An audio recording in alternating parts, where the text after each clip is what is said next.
You know, you know, when I say there's going to be a public service announcement, you know it's important. What I'm going to do right now is I'm going to wait for. I don't normally do this. I'm going to talk about some of the stuff I did this morning before the show to let you guys know that I am moving ahead with building the hotel and in a serious manner. Uh, I got up at I got up late today. I got up around 7 o'clock because I had to move some money. I'll just call it moving some money, and I wanted to get that done as soon as possible. So I got that done by about 8 o'clock, and then that money's off where it's supposed to be, sent in a certain direction. So then, from that business, I went to the headquarters of the biggest lumberyard around in Pang Lao, and I sat down with the owner, and I worked out a deal for materials, probably the best deal anybody will ever get to buy materials ever. I don't believe he would give anybody else the prices that he gave me. And I'm very happy with that. And I'm going to go next week sometime. There's some, I spoke about this before. There's some used lumber on the property. It's used, but it's still plenty good for what I want to do with it. So I'm going to buy about 1,000. I think I'm going to buy about 1,000 feet of used lumber next week. I'm going to bring, sometime Wednesday or Thursday, I'm going to bring a chainsaw and a 32-ounce S-wing and a hand axe, and I'm going to bring that to the lumberyard. And I have permission to pick through a pile of lumber that's probably 80 feet wide and 10 feet high and 20 feet deep. So I'll probably buy 1,000 feet of 2x3 and 2x4 next week, plus some. When they trim down a coconut tree, the first thing they do is they take a piece of the round part off, the rounded bark. The first thing, and they take about 1.5 inches of wood with the bark off the tree so that they can get the next cut is for the planking. So there's about 30 pieces of that I can use when I move the container to slide. When I pick up the house, it's going to be on planks and rollers. I'm just going to, I theoretically, I could use a half a ton I have a 1-ton winch that will probably pull the house out where I want it. It's an electric winch. But it's not problematic. That's going to be the easy. The one with the container, though, the container weighs 6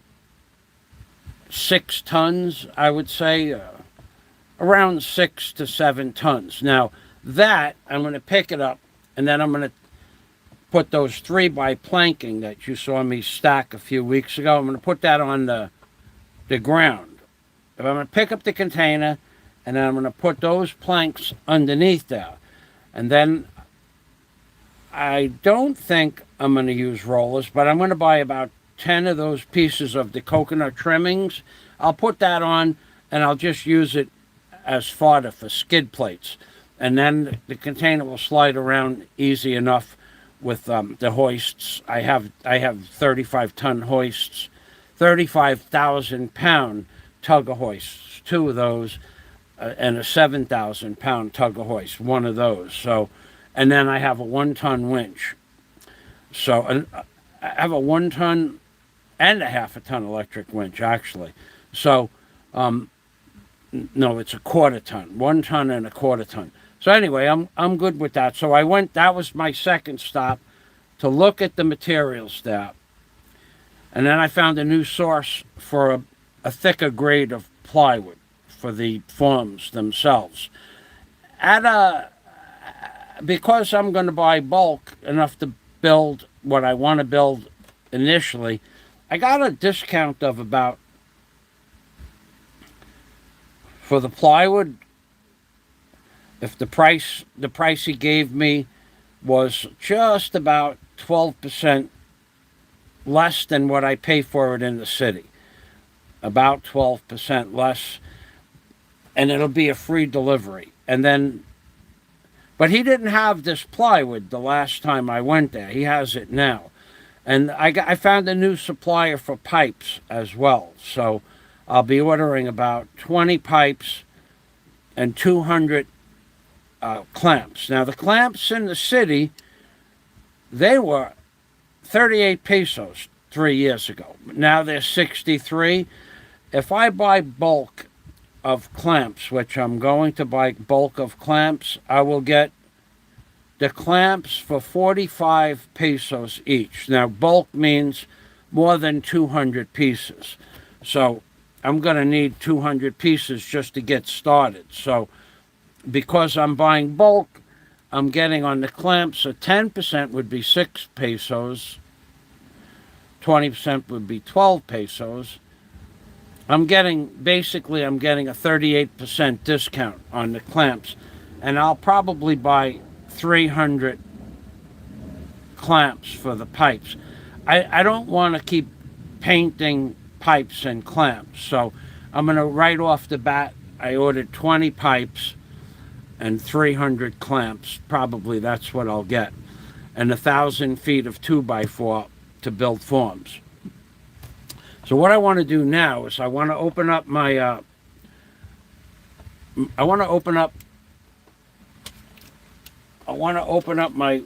my computer. I just got back. So, and then after I went and dropped off the money, and then after I went to the office of the lumberyard, then after I went to the warehouse of the lumberyard, then I went vegetable shopping, then I went to the drugstore, which is more than most people do in a few days. Most of you people just wake up and deal with your hangover. I don't have to deal with that crap. So I just want, now I also have 3 public notices. I'm gonna make I'll as soon as I get off the phone, I'm gonna make these public notices. So just give me a moment to open up my computer. I just got back. Oh, then when I got back, then I went up on the roof. I moved some stuff around up on the roof. I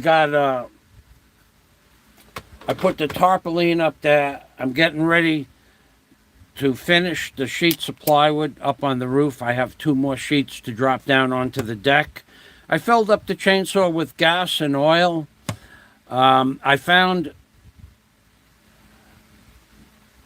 I needed a socket and an extension to put the self-tapping screws in. I got that and put that in my bucket. I set up my tools for upstairs. I put some of the stuff from the house that I don't need in the house, that I don't use, kitchen stuff, in a box, in the container. And then I made water, and I filled up my water buckets and brought water in to soak my foot, which I'm going to start doing as soon as I'm done with this phone call. So I keep busy. I'm not like somebody that just hangs around and sits on YouTube all day. So even though I'm going to do a show now, I'm going to do a show now because I have to soak my foot for 35 or 40 minutes, and there's nothing else to do. As soon as I make this phone call, I'll do a show. Then I set up another set of tools to go to the lumberyard next week. A ruler, a hand axe, and a 32-ounce Estwing hammer. That and the chainsaw is filled up with gas and oil, and I sharpened the chainsaw. So yeah, I don't sit around I don't hang out in the closet all day and do nothing but scream and yell because I screwed up on YouTube. I don't sit in a closet all day and scream and yell. I don't do that. But I measured This marker, this is important to me. I want you to look at this. There, I have a mark right here on my forehead. Now, I've been keeping track of this stuff, and this is the mark where the red is right now. That's where the hairline used to be in high school. Now I'm losing, it's heading back. I'm going to look like a freaking hamhead soon. Look how far back it is from when I was in high school. It's back 5/16 of an inch in the last 50 years. Okay? I'm not happy about that at all. And it's all, this part's okay, it's the same. On this side, it's back 5/16 of an inch also. I'm going to look like a freaking hamhead soon. So I got Fazio the hamhead. Talking about hamheads, I got public announcements to make. I went on, I made some phone calls yesterday, and I am going to be making several important public announcements today that are going to follow. I'm going to follow through with those public announcements next week. I really need to get a permission for one of those public announcements, but I have half a permission. I spoke with an underling of the in charge, and the underling of the in charge says, moving on, full steam ahead is probably where we're going to go with the fourth public announcement. So 3 are going to be done today, but first I got to change over to my backup channel in case I get a friend of mine or 2 on here. Secrets of the dollar bill. Secret number 1. And let's switch over to the switch accounts here. Yeah, just give me a moment. I still have to make one phone call. This is important, the phone call. Somebody, all right, I don't need to explain it to you, but it's important. It's important, not so much for me, but to a friend of mine. So let's go to my channel, my backup channel.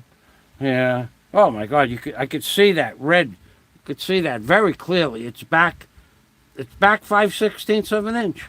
I'm going to start to look like a freaking hamhead soon. You know, not when you say a ham, you know what a ham is? Looks like a giant, pink piece of meat, a hamhead. I'm going to be the hamhead the second hamhead. Yeah, so I need to put a new phone number in Okay, so before I put my foot in this bucket of water. Oh, by the way, I'll do the first public announcement now. I have permission to walk around inside my house naked. I have permission to do that. I got permission from the authorities.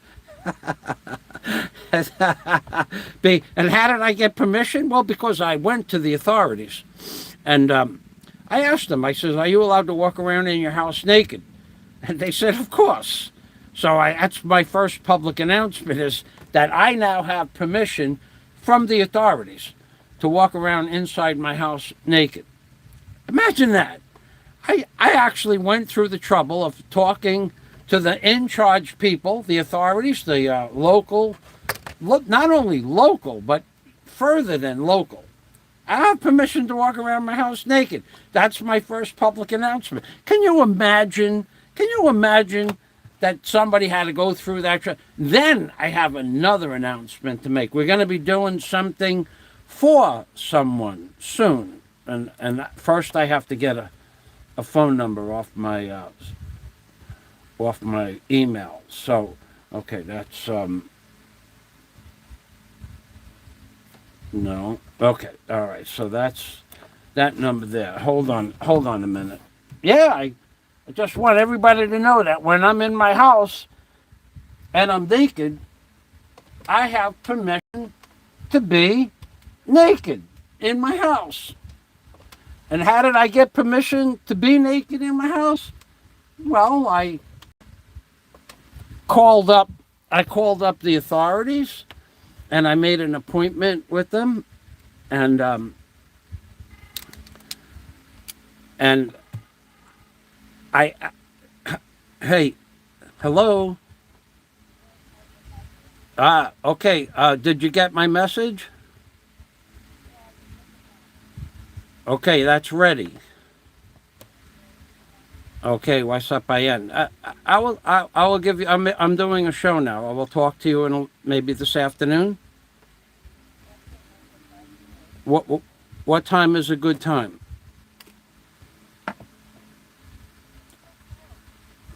Okay, when I'm done with the show, maybe 1.5 hours. And in the meantime, okay, you got the number, right? Okay, good. Okay, I'll talk to you later. Okay, I'm Bing. Bye bye. Okay, that's done. Yeah, I went to the authorities. I went to two different authorities. I actually called up the authorities and spoke with them. First of all, one did not know who I was, but I explained the situation about me being naked in my house. I says, "Am I allowed to be naked in my house?" But I'm starting a process, and during the course of the process that I have started already. During the course of the process, I had to explain some of the, I guess you'd call it, background material that's been going on. Oh, let me put my foot in this bucket. So, some of the background videos and conversations and things that I have, documents that I have, and documented testimonies and things like that. I'm going to do a deposition. I have to set up a time to do a deposition, and I have maybe possibly two different depositions. So legal. They're going to be recorded by however method they choose to have me make out a deposition.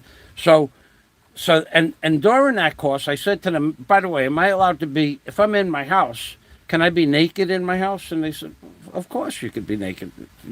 I said, do I have to be like changing from one set of clothes to the other set of clothes? Or can I just, if I live in a house with the door and the windows closed, can I just be walking around in the house naked? And the guy was laughing. He's going, of course you could be naked. It's your house. Yeah, I had them laughing on the phone, laughing. I haven't met them yet. Well, I met one.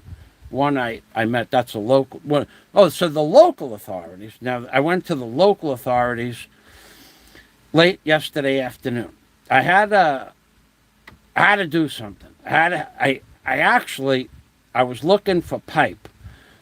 Now, before I go out and buy 20 pieces of pipe from the lumberyard, there's one place that there was a big job I saw.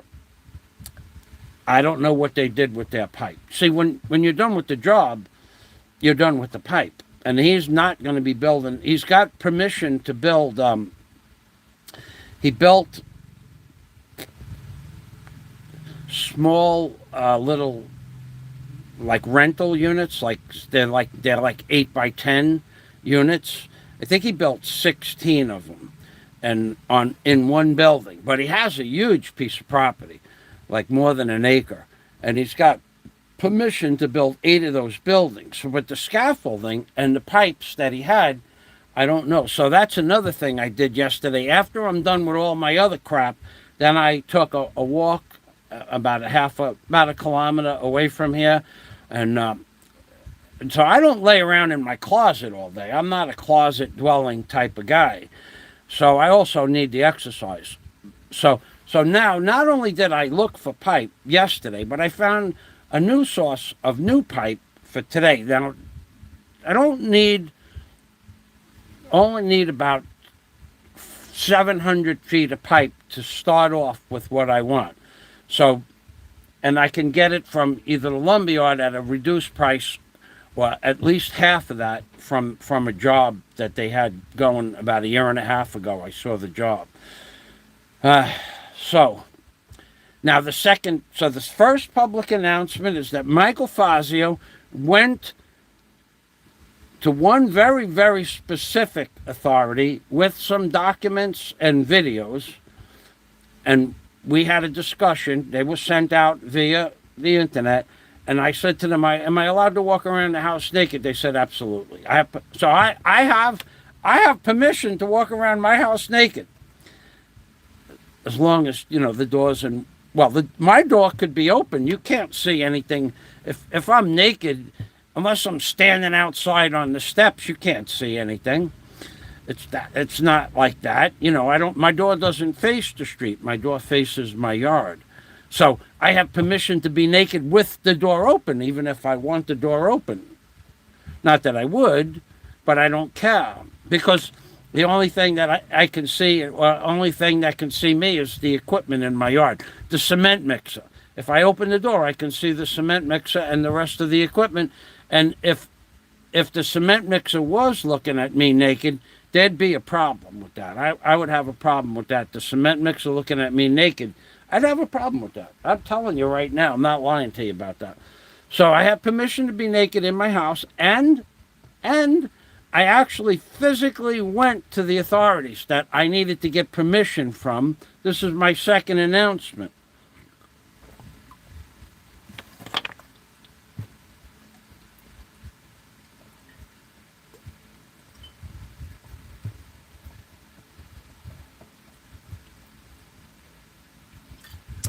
Four gulps. 7 bubbles each, baby. That's the only way to drink cold water. So I have the announcement, the second announcement. I know you've been waiting. The second announcement is that I now legally, physically have permission to hand out any pasalubong that I choose to hand out to anyone in the community at any time of the day. Now, if you don't know what pasalubong is, for 7 years, I've given out typically kilos of spaghetti sauce and kilos of spaghetti to a certain group of immediate neighbors. And then sometimes, if they're my closer friends, I'll give them 2 bulbs of garlic. So I have permission to give pasalubong, and now to the men over there and to the men and women over there, if I choose to give them rum or cigarettes, I have permission to give out pasalubong. But more than the pasalubong, and pasalubong is anything you choose to give to the Filipinos, because of the lockdown, I said to the authorities, look, I've been giving out pasalubong, and one of the men said, we know. So apparently they know me, okay? I'm not like I don't hide in my damn closet all day, Plus I'm a public figure, and I'm a well-liked public figure. Okay, so I said, I've been giving out candy to everybody for 7 years. And they said, yes, it's okay. So I said, so do I need permission to give candy to the children? And they said, you can give whatever you like to the children because of the lockdown. But I explained to them, I'm on the inside of the fence, the children are on the outside of the fence, and 90% of the time the parents are with the children or immediately next door, 10 feet away. And they said, well, yes, it's okay for you to give out candy to the children. It's okay. Because these people here have nothing. And the authorities know they have nothing. The people that had jobs on boats, because it was we have 3 major hotels on my block. The block, basically everybody on my block for 800 feet up the block on both sides of the street, I would say that somewhere more than 50% of the people on my block were working either in the hotel or on the dive boats. Maybe more than 50%. I don't know. All I know is that everybody on my block that wanted a job had a job, and the other ones are fishermen. So when now that there's no work, there's no fishing. Well, there is fishing, but there's no dive boat industry, and there's 11 boats on shore that haven't moved in a year and a half now. Well, one boat is now going out sometimes once a day, somehow, but only from people that come from Manila. So I have permission. I said to the doctor, do you mind if I give out candy to the children? They said, not at all. Not at all. They don't care. If you're going to give pasalubong and candy to the locals, then God bless you. That was basically what was. One set of authorities said, God bless you, because she's very religious, and the other set of authorities says, if you give out candy, we know that they know I give out candy to the children. So we're pulling the rug out from underneath the monster that's going to go to the authorities with this, that, and the other thing.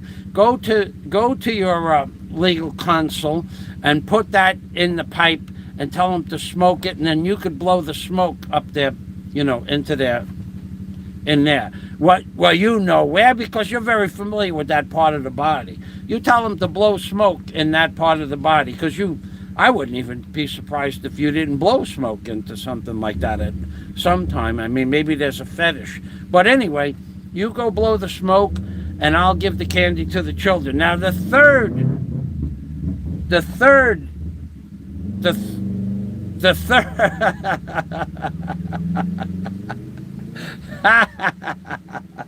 they are. These people, we finally trained them proper. Good training. So the third announcement. Now, I know this is the one that you've been waiting for, but there is a fourth announcement. Now, the fourth announcement, I have to get permission from a lawyer to announce. But now the third announcement is I want to announce that, I have 5 announcements, but I really screwed that up, didn't I? 3 announcements, 4 announcements, 5, but I can only do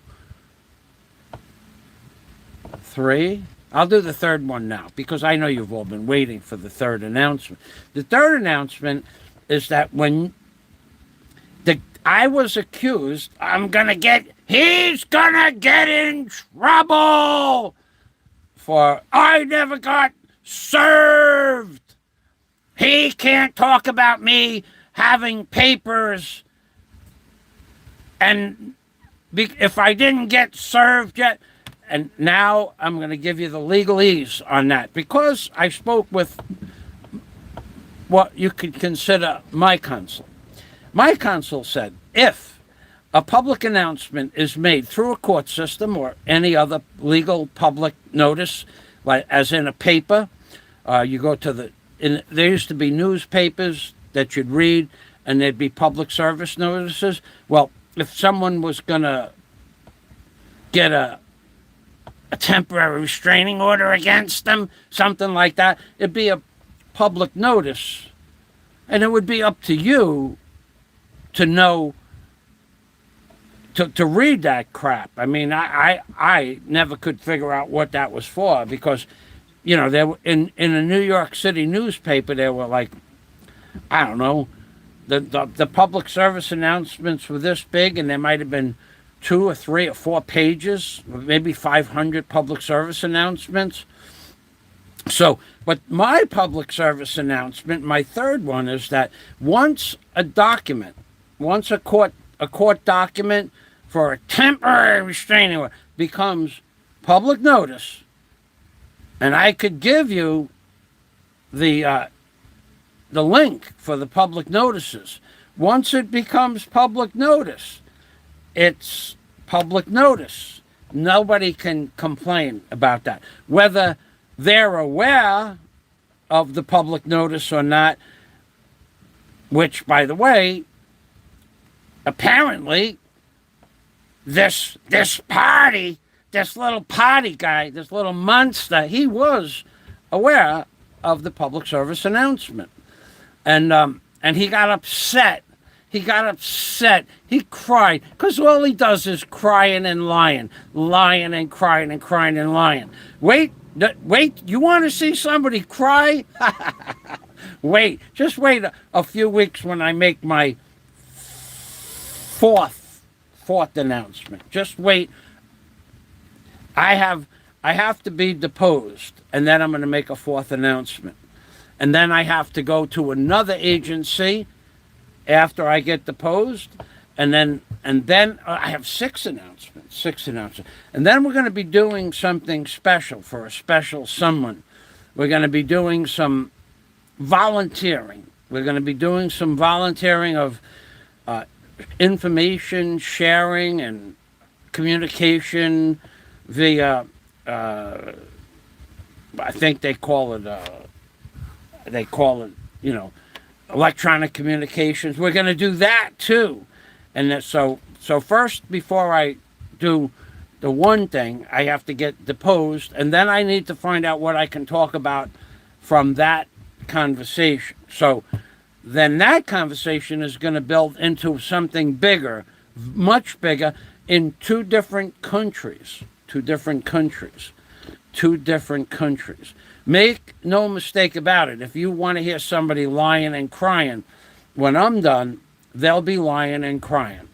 I promise. Because I have had it with this little monster that keeps getting away with this nonsense. He thinks he's a tough guy. Number one, he's not a tough guy. He is a bully, that's for sure. And he may be something else that starts with a G, okay? That might happen as well. So he has basically bullied people with his online presence, including mostly women and then men that are not really men, that just look like men, back down from him, like Dave, that piece of garbage that lives in Texas. Dave is deathly afraid of this little monster. And Dave's friends, Popeye and Roberta, they're afraid of him as well. And but we'll find out in about a week or so how much, and if but he got shit on them. See, that's the difference between Dave and Roberta and Popeye, the tough guy Popeye, the guy that was supposed to be your friend and then he just disappears. He doesn't want to get involved in anything because he's a big tough guy on YouTube, big tough guy presence on YouTube. But then when the shit hits the fan and he had to be deposed or speak to somebody or make out, when he was asked for some things, he disappears like a little girl. And the same with Dave. Now, Roberta was a little bit more outspoken, but Roberto has curled up into what I don't know. I don't know where he was, curled up into a little ball. I don't hear anything from him. Haven't gotten any messages from him because the little monster maybe has shit on Roberto. He might have stuff on Roberto. So Roberto is like I'm gonna play dead. I'm gonna play silence. I'm gonna play like I don't exist. Well, I'm gonna become invisible on YouTube. And by not saying, the monster will forget about me. And Roberta, you know damn well the little monster is never gonna forget about you. You know that he's gonna follow through on his threats, and yet you still don't come to the defense of the new person that's being bullied. I have no respect for you at all, Roberto, anymore. Whatever respect I did have for you, it's gone. Okay? And that includes the other 6'7" genius that is probably, in my opinion, being blackmailed. We all know who that is. And he can't say anything because he's got dirt on the big guy, too. So, all you guys that started crap with the little monster's beating you down into the ground, putting you into the dust. But I, on the other hand, really have an advantage. He's got nothing on me. I can give candy to the children if I want to give candy to the children. I can be naked in my house. If I want to be naked in my house, I can be naked in my house. I have permission from the authorities. And once I speak with another local authority that I'm in touch with his second in charge, and he's been out working in the field. He does field work for the public against little monsters. And once I speak with him, then I may or may not be able to make my sixth public announcement.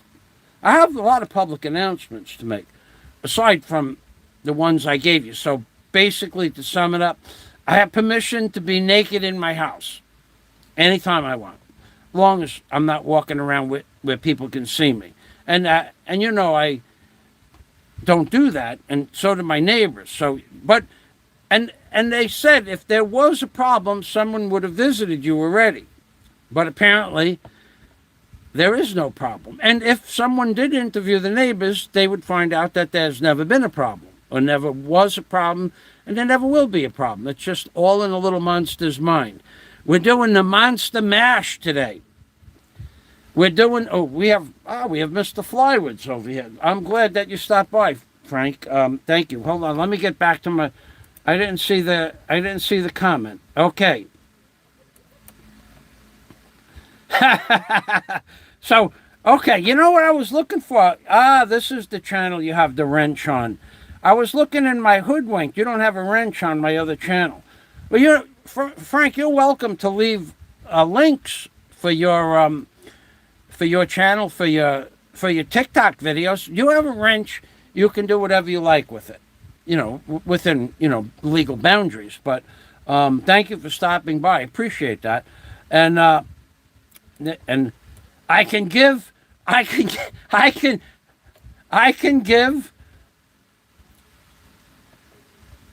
Okay, Marvelous Mark, thank you for stopping by. And thank you for saying hello. Thank you. All right, so I can give out, not only can I give out candy to the children at 4 o'clock, but I don't even have to give a time anymore. But what I'm going to do is I'm going to resume for the children only. I'm not going to resume the pasalubong for the neighbors. That's not going to happen. And my close friends know why. I'm not going to spend 10,000 pesos a month giving stuff to the neighbors, because whenever I ask the neighbors for a hand, all right, there are two people. Randy, the goat herder, no matter what I ask him for, he does it. Doesn't matter what I ask him to do. Give me a hand moving something heavy, take the wood over to my landlord's house for me, whatever, it doesn't matter. Now, he's been my friend for 7 years.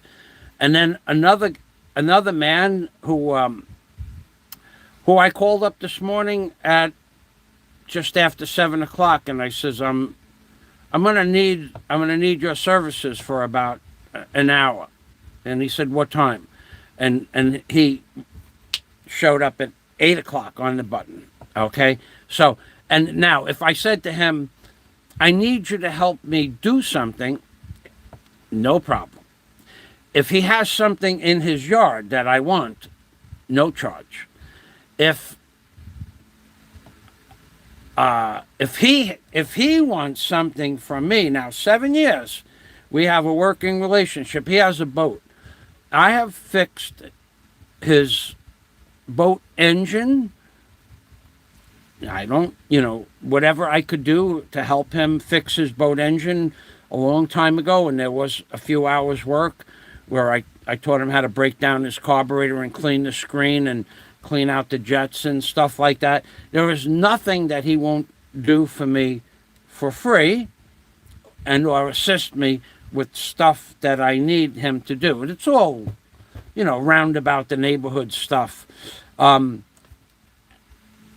And those two people they still receive some small pasalubong. The plastic containers that I had, like the big plastic containers with the screw on tops, I'll give them those when I'm done with it. And they appreciate it because Filipinos are not going to go out and spend 700 pesos for a gallon of mayonnaise. So they're never going to get a plastic, like a hard plastic screw on top thing. And they appreciate that stuff. And plus it protects the foods from the mice because basically the people here are poor. When I say poor, you guys don't understand what poor is. These people don't have money for Tupperware. They don't have Tupperware. They'll find like a coffee can, and they still have the top on the coffee can, and that's what they'll put their corn or their rice if they're gonna make. That's right, Scott. And these people, I give them freely because they're my friends. And then where do I spend Christmas? Well, besides, where do I spend Christmas? But besides the authorities that I called up to get permission to be in my house naked, that I spend Christmas and New Year's and fiestas with, we all do. You have no understanding. If you have a few friends here, if you don't have friends in the Philippines on your block, even just one person is enough to make you leave the community. Believe me when I tell you. I have one more story, and then I'm going to read the comments. Okay, I apologize. So yesterday I went somewhere to speak with some people. Okay, and I said, okay, so a guy asked me for work last week, local guy, and he's a hardworking man. He might be in my life. I've met, like, besides myself, a few dozen other people that could work, that will voluntarily, when they want to work hard. This guy will not do it voluntarily. You have to be standing there. But I know people that'll just work like that all day long because they enjoy it. Like myself, I enjoy working. Now, I can't do it anymore because I'm getting old, but I know people. So this guy is a hard worker. So I said to him, look, I can't. You want a job? Do you have an NBI clearance? No, I don't need an NBI. I told you this story 2 weeks ago. So he asked me for a job again a few days ago. And I said, look, I'm telling you, you can't work for me without an NBI clearance. So give them the link also, Flywoods. Give them, you can put the link to the channel down. Yeah, that's welcome. You're welcome to do that. This is a Filipina. This is a Filipina that has something against the monster too. There's going to be 2 Filipinas against the monster in the Philippines, and myself legally in 2 different venues, in 2 different places. 2 different venues, 2 different places. So there's going to be 4 cases against the lying and crying man, the man that lies and cries and cries and lies and lies and cries, and the man that's always crying. If he's not crying, he's lying. It's going to be 4 individual cases. Now I can say that. I can't say what it's going to be about, but there are 4 now. It's going to happen. 4 different cases. Hey, 4. That's opat in Philippines language. That's if you ever get back here, of course. Which, if 1 goes through, that's not going to happen. That's just not going to happen. Sorry. This is what you want to do you wanted to do this to Pinoy Troll, keep him out of the Philippines. You wanted to do it to Roberto, keep him out of you wanted to do it to Dave, that piece of garbage, Dave, that lying, backstabbing, two-faced hypocrite piece of garbage, Dave. You wanted to keep, notice how I always give Dave extra kudos, right? Because he is a lying, backstabbing, deceitful piece of human fecal tissue, in my opinion. So Dave always gets extra because I had personal experience with Dave lying, trying to twist it around on me, being deceitful, not helping when he said he was going to help, and then backing out. coward, he's a liar, he's a backstabber, he's a two-faced hypocrite little man that wears a mask on his face when he goes to sleep so no one recognizes him.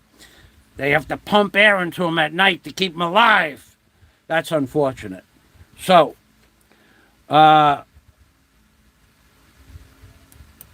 Flywood says, Scott Del Fuego, we're all in shock that Fazio can legally be in his own house naked and can legally give children candy. Who'd have thunk it possible?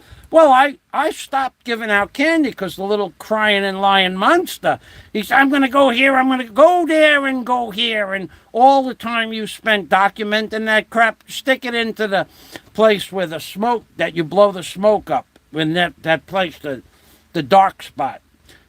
You've been there before, we know that. Pretty amazing, says Scott Del Fuego. Friends don't know, says Scott. They do because they want to do. And that's true. And that's, the one guy that I talked to you about this morning, I don't put these, I have an agreement on my blog. I can make videos of anybody I want at any time, and I make a video at all the parties and the fiestas. But they only go out privately to the families or extended families of the people that are in the videos. Now, when the children grow up, then I'll post those videos on YouTube because they'll be adults at that time. But I don't normally post videos of children unless they're, unless I was giving them candy.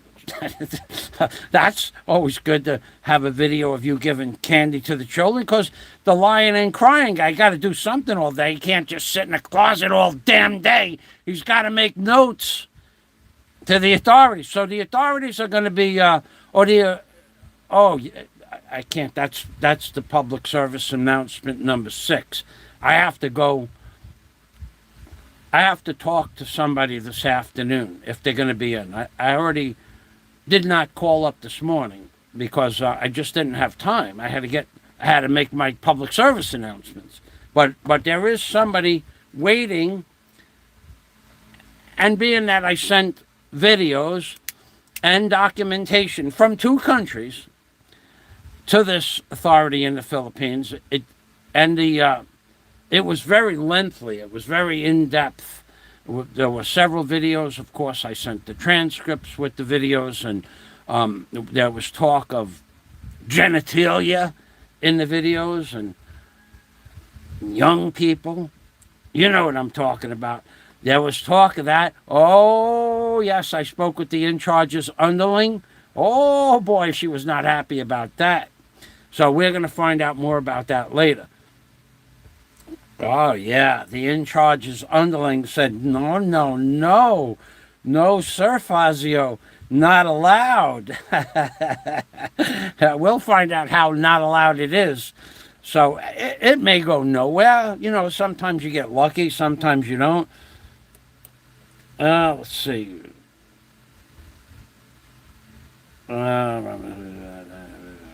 Okay, so Flywood's posted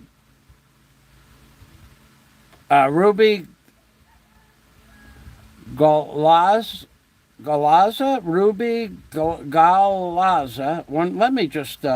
Let me copy that. Okay, let me just copy that. I'll post it. This is a Filipina that's really trying hard to get, to make her show, to get to her 4,000 hours. I'm not sure if she got the 4,000 hours yet. And to get Super Chat so that she can help her boyfriend, who was Flywood's, his name is Frank, help him out with the money. They tried to have a little store. It didn't work out because the economy didn't work out. But she tries. So she's trying to get things going with a business and whatnot. So if you have time and you want to check out a Filipina who's very outstanding and outgoing, and she's not fake at all. One thing about Ruby, she's not fake. I will tell you several of the other female bloggers on YouTube are so fake that when eventually people come to meet and greet them, unless these people are stone stupid, they're going to say, oh my God, the YouTube personality and the real person is completely different. You're welcome, Frank. There are people on there, they put up videos about doing some very, very, very provocative stuff. And then they meet a goody two-shoe, a cuck. They meet a goody good two-shoe cuck. And then they take all those provocative videos down. That's considered being two-faced, duplistic, the duplistic nature of some of these female bloggers. Ruby is not like that at all. Not at all. But there are several female bloggers on YouTube that they are very deceptive women. I will leave it at that. Well, I won't leave it at that because I'm going to go further. I'm just going to figure out how to say it. These women, a couple of them that are on YouTube, are the most... I had a friend of mine. I can't tell you what he said to me, but I could, but I wouldn't. So he said to me, if I could introduce him to one of the female bloggers that he watches on YouTube, he would be appreciative of it. And I said to him, let me give you the lowdown on that duplistic, two-faced, provocative video maker. Let me give you the lowdown on this provocative, two-faced, duplistic, double-natured liar, backstabber. And when I did give him the lowdown on that, and he's going, but are you serious? And I said, yeah, I'm serious. And then he lost interest in that altogether. So, you got to understand, there are things that I don't say outright that I know about, and I know a lot about a lot of things and about certain people. I know a lot about certain people that I don't say, and I'm not going to say it because even though I heard it firsthand, I can't prove it. So if I can't prove it, I won't say it. But I will tell you that there are several women on YouTube that are the most deceptive little brown women that you've ever... Not that a lot of them aren't, but they are the most deceptive women that you've ever run across in your whole life. Okay? They're just not good people. They're duplistic in nature. Please, no names on my channel. Even, I won't block you for that, but I'll ask you not to put names on my channel. I thought you knew me well enough to know that. If you can't prove something, don't put it on my channel. I don't know why you did that. I don't know who you are. I'm about this far away from blocking you. I don't give a shit that you've come to my channel before and I've talked to you before. I don't know you personally. In fact, I don't know why you did that. You know that no name... I can't prove anything that you said is true. I can't prove that. I'm just talking about women in general. So don't put up people's... I tell you what, you piece of shit. Put your fucking name up on the board, where you live, and your telephone number so we could find out who you are. Before you put shit on my channel, let's see who you are. Don't put shit on my channel that you can't back up with the truth. I'm talking the truth about people in general. In fact, you're shit canned from my channel, actually. You're shit canned. For all the conversations we had, I just shit canned you. Adios, William Pillapal. I don't give a shit who you are. I never cared who you are. And now I put you... You're gone, asshole. I told you people don't put names on my channel. You can't prove it. You can't prove a word of what you said. I can't prove a word of what you said. I can't prove a word about even if I gave out a person's name. So if I can't prove it, I don't put it on my channel. Don't put shit on my channel that you can't prove. And I don't even know who you are. You were a name on the screen. You're gone. Start another channel, whatever. I want to just start blocking people. I told you people I don't want comments on my channel at all. You listen, I talk. I give the dissertations and you listen. You don't like the way I do my dissertations? Go away. Put the thumbs down like they did last couple of times and leave. Cry. Cry me a frickin' river, Pillapal. Show me your face. Show me where you live. Give me your name, your address, what you do for a living. Before you can come on and spout bullshit on my channel, you show me who you are. Coward. Another coward on YouTube. Piece of crap. Thank you, Flywoods.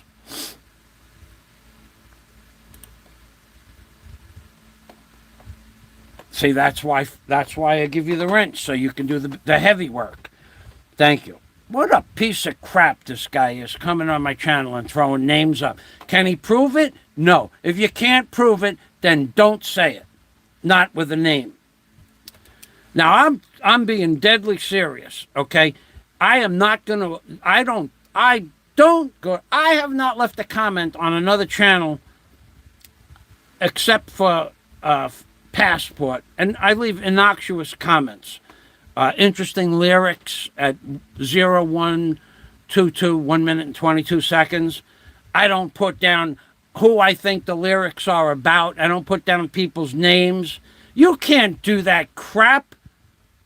You got people on that freaking Pigs channel, the Slobs channel, saying this, that, and the other thing about Fazio. They can't prove any of that crap.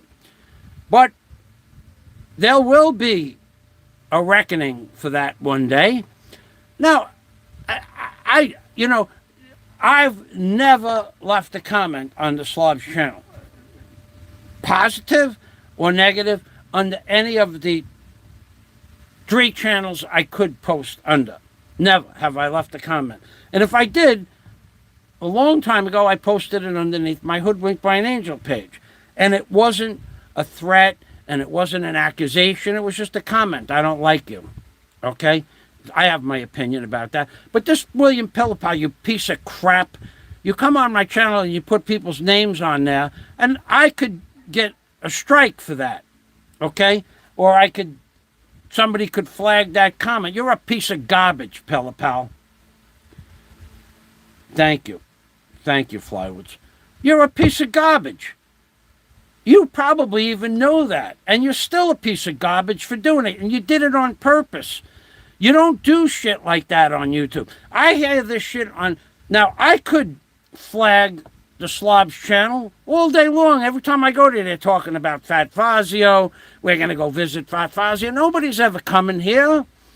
Otherwise, you hear the word Ricky drama, or Ricky drama. You want to see drama. That slob comes to my house and yells crap out in front of my house.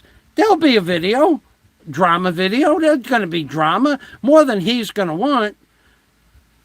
Certainly more than he's going to expect. He's not coming here. He just does that for the drama. But if he does come here, it's a public street. Now, he's always on my channel, always mentioning my name. Fazio. Fazio this, Fazio that, Fazio. And Fazio is living in a shack, and Fazio is broke, and none of that crap is true. But I let it go. I don't flag his channel for that. I don't flag people's channels. But other people do, you piece of crap, Pillapal. I don't care who you are. I never knew who you are. I never asked you who you are because I really don't give a crap who you are. And now you're blocked. Okay? Don't put people's names on people's channels. You want to put somebody's name on a channel? Put the name and the proof, which is one of my public service announcements for next week. I'm going to get permission from a lawyer to put certain things up on the internet next week. Or, because Already today is Friday, and it's already late in the day. So when I get in touch with the lawyer, in charge lawyer, and then I get permission, or maybe the lawyer will just say, like a friend of mine said, just keep that on the down low for now. And I did. I have. I've been very good about that. I mean, just because you might figure out who I'm talking about, I don't mention names, but I have legal right to put the public announcements that have been made by people that are public figures on YouTube. Because do you remember correctly the lion crier, the crying and lying guy, the little monster that's always lying and crying about something, the little cringeworthy, worthless blogger that never did any blogging actually. He always used to say, this is public notice. He put my criminal record up on the YouTube. He talked about it. He put where I live up on YouTube, which I didn't care about. But well, I did at the time because I just don't want people stopping by to say hello. Nobody's going to stop by and bother me, because then that would be bad. Oof, that would be bad. Oh, you have no idea how bad that would be. But take a guess. Just let your freaking imagination run wild. So, but that guy's always thought public notice, wait till I get permission to put the public notices that I want to put up there. Now, whatever I done in the past, no problem at all. As long as it became a public notice, when I talked about it, even though I never mentioned anybody's name, next week I'm going to put the public notices up with the name. But I want to just make sure that I don't hurt something in the meantime with my case that I have going on here in the Philippines. So I just want to make sure that my case in the Philippines won't be jeopardized by me making public announcements with people's names and the public announcements. Because right now I have 16 documents, legal documents from the courts, and I have a link to the page. I could read the public announcement without mentioning anybody's name. Why don't I do that? Yeah, maybe I should do that. Oh, and by the way, I'm going to look up right now. I'm going to look up. I was right. Again, I was right. Last week,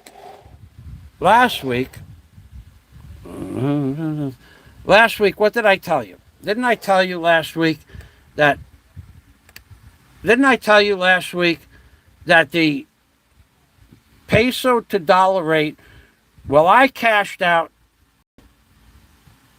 $11,369 last Friday to move to another bank, and I did that because on July 17th, sometimes on the 19th, the dollar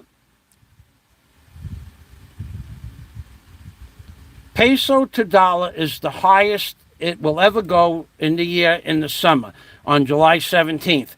But it also happens on the 18th. So on those 2 days, typically it's the high point that I've noticed when I was paying attention to the dollar peso. So on Friday, I moved a lot more than $11,369, but that was just one draw that I made in the morning. But and I got 49.95.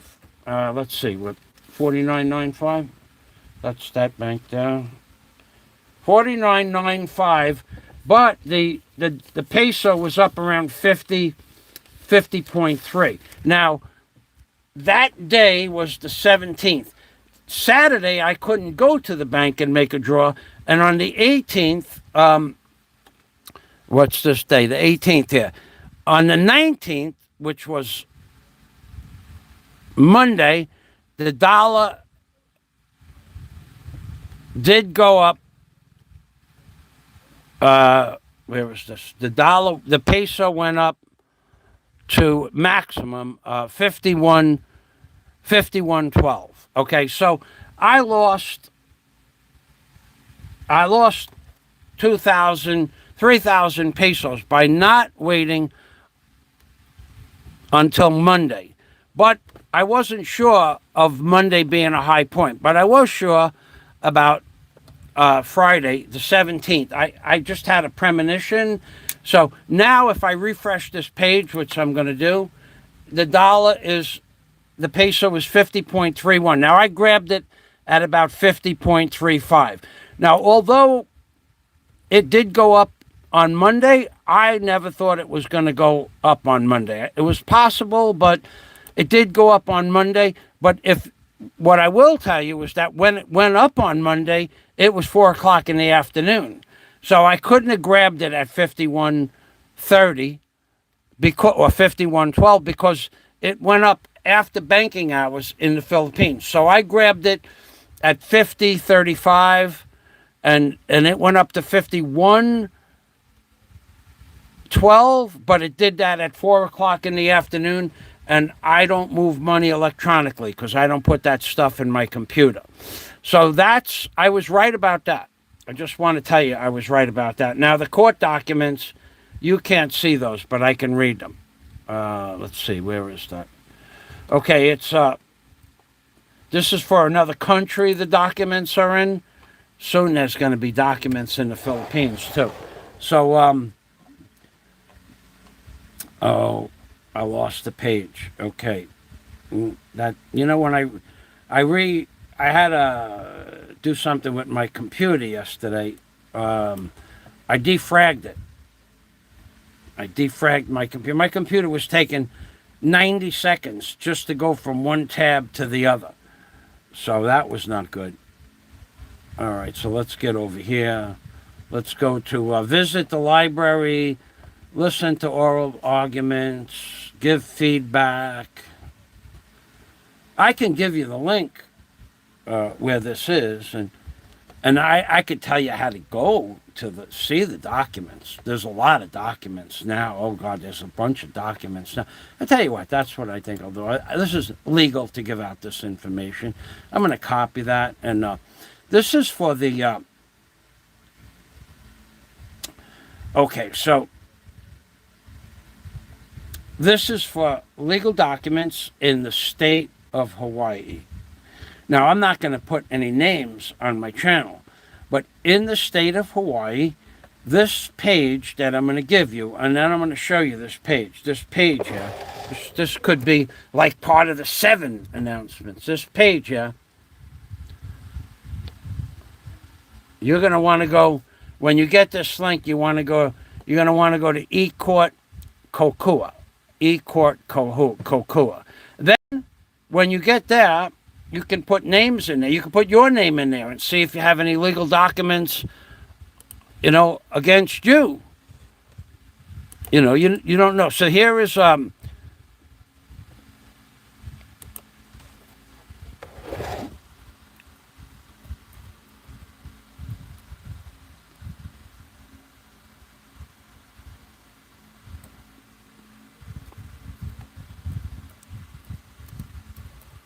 public records. Oh boy, public records. Ooh.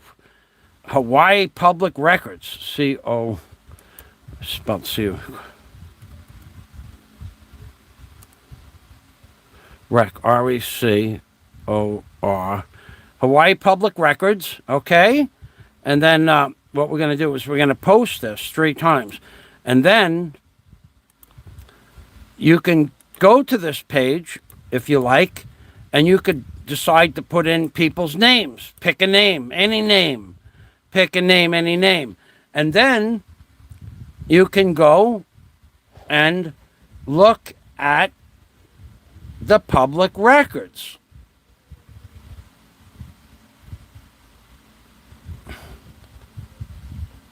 You're one of the people I want to meet, Ted, and it won't work out well for you. That I could promise you. For saying something like that, conversation lasts about, well, you might get all the words out and then the conversation would be over. But you're a coward, Ted Songerson. You're a coward. You're a coward, another coward with a... And your face, you know what you look like, Ted? Let me tell you what you look like. You look like you live in the East Village. You look like you walk around in a set of pumps when you're walking, and you look like the type of guy that is that would pay a dominatrix to penetrate them from different things. And I'm gonna I could, you know what I could tell you, Ted, what you look like. You're not breaking my concentration, because I've been wanting to tell you this. You talk about my mother, but let me tell you a true story about my Uncle Tanous.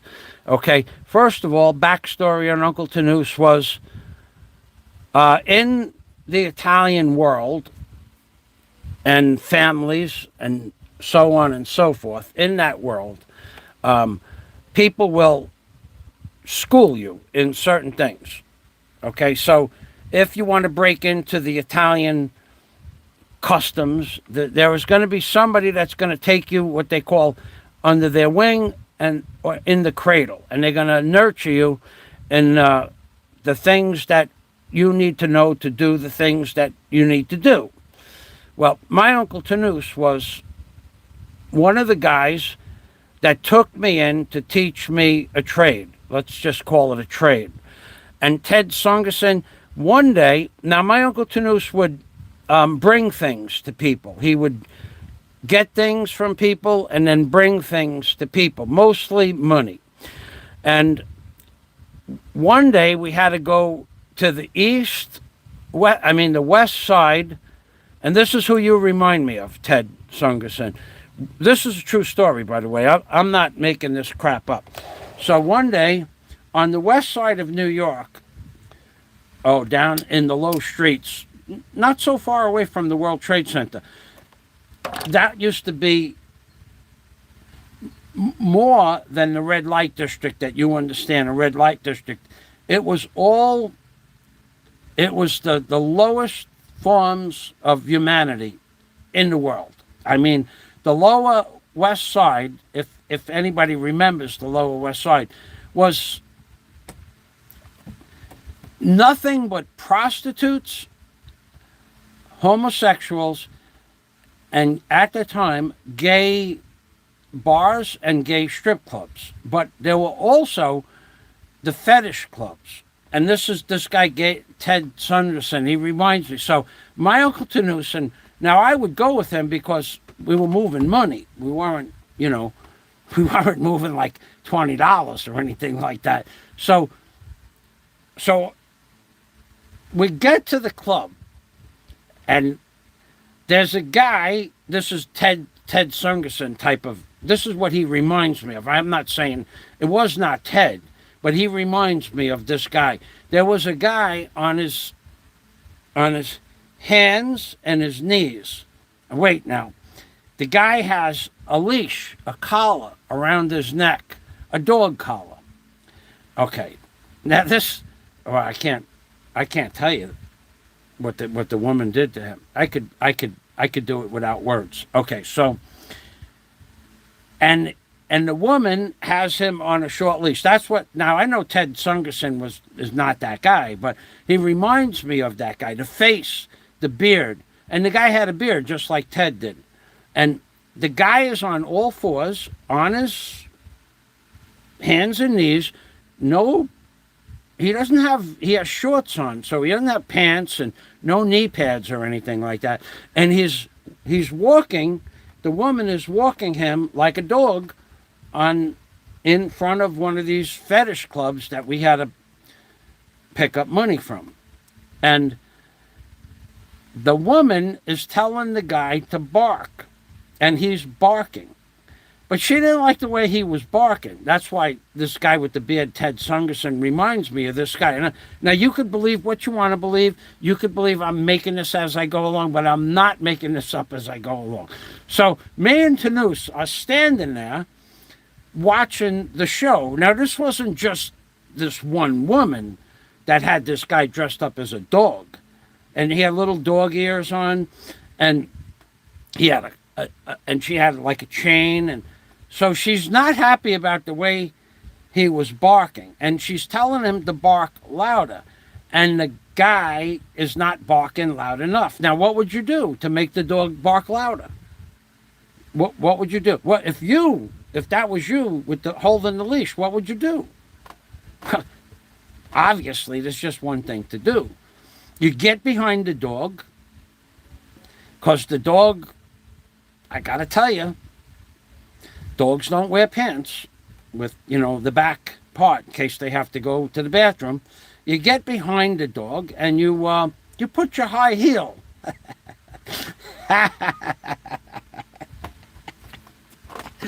You take your high heel and you oh my God, this guy barked like a banshee after that. He barked like a banshee. He was barking and barking, barking and barking and barking and barking. Anyway, that's who that guy Ted Sungerson reminds of, the beard. Because the guy had a beard. And you got to see this guy on the fly. I can still see him in my mind. Like that. Yeah, that was funny as all get out. So that's not the end of the story. So when he stopped barking, my Uncle Tanous walked over to the guy and he bent over and said, "Why don't you at least bite her ankle?" Why don't you at least bite her ankle? God, that was the stuff that I experienced, the stuff I saw working with Uncle Tanous. Uncle Tanous, he had a gimmick for every theater possible, every way there was to make money. Uncle Tanous was an entrepreneur.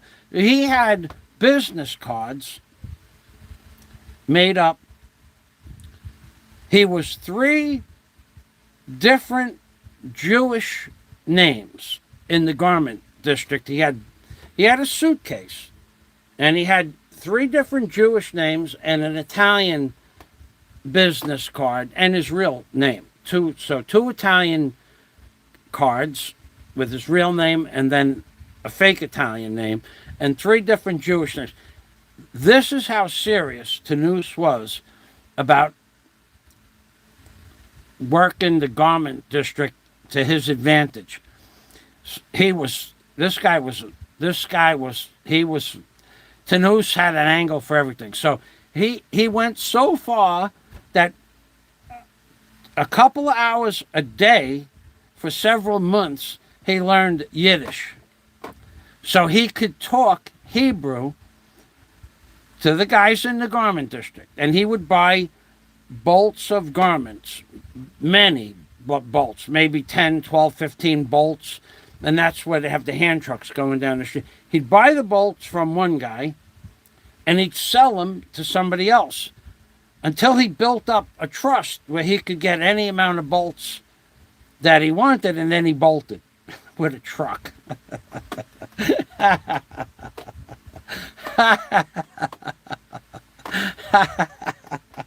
Uncle Tanous. So, unfortunately, Uncle Tanous died at an early age, and not from lead poisoning. So this is all before Uncle Tanous was 34. When this was going on,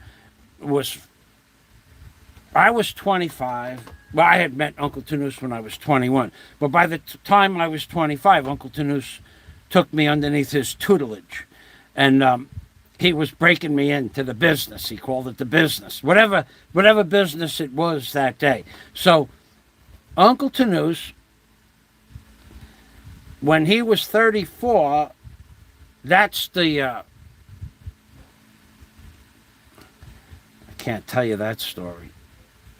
The one, remember that movie with the swing, with the women in the swing? Well, Behind the Green Door or something like that? That was not Uncle Tanous, but Uncle Tanous, he had that going on too. He saw the movie. He goes, let's put a swing in the house. So where do you want to put it? He goes, well, I was building a zigzag staircase, up 6 steps, platform, up 6 steps, or up 7 steps, platform, up 7 steps. from the basement. So I had a huge hole in the floor of the house, maybe 10 feet by 10 feet.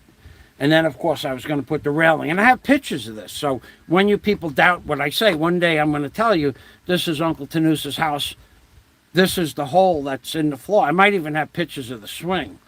So he goes, let's get one of them swings in the house. Now. Like now. Now. Like right now. And I'm going, it's like 2 o'clock in the morning. Yeah, I know. But we're going to need it. So I says, all right. So I said, we need to get a swing. He goes, I got a swing behind the garage. So we went outside and we got this. There was a tire. It was middle of winter. It was like 10 degrees out. Everything was frozen solid. We had to break the tire free from the ground. And inside the tire was like 6 inches of muddy water with roots and vines and crap in it. At 2 o'clock in the morning, he wants to make a swing. He's looking at the movies going, we need one of those. Now we need one of those. I says, okay. So we're out there at 2 o'clock in the morning busting this tire loose and throwing the tire down on the ground to get the crap out of the tire. And we get the tire. So now we got the tire. So he goes, we need a rope. I have rope in the truck. So I had the truck outside because I lived, when I worked for people like Uncle Tanoose, I lived in their house.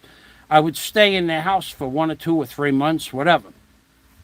So I had the truck in the driveway. I grabbed 50 feet of line, whatever. And there's got a ceiling. There's a ceiling up there. And I had the rails up. Not finished, but the main rails. So I threw a plank across the rails. I took a fire hook, and the ceiling was plaster and lath and plaster ceiling. I take the fire hook and I punch a hole through the ceiling. Now wait a second. Now you got to understand it's 3 o'clock in the morning now, and I'm in my regular, just a pair of shorts and just a pair of pants and my underwear with a pair of sneakers on and a t-shirt. And I'm busting a hole through the ceiling, pulling lath and plaster down on top of myself, on top of the plank. And then all the rest of the stuff is going down into the basement where the swing is going to take place. So I get this huge hole in the ceiling, about 20 inches in diameter. I stick the rope around the top of the beam. I run it down to the basement. Then I take the plank out, dump the garbage there. We get a broom, and we broom the crap up. It's 3 o'clock in the morning, and we're doing this stuff 3 o'clock in the morning. We sweep all the crap up, and then he mops the floor so nobody... so the swingee doesn't get any debris on her feet. And then...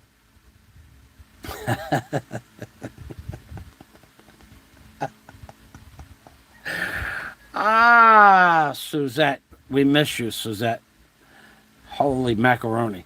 So, anyway, only to find out that Suzette's father was the guy to go see in Garretson Beach. He was the man in Garretson Beach. And that was crazy. That was really crazy. She was a good girl, though. She was just such a good girl. Anyway, I got pictures of the, I know I have pictures of the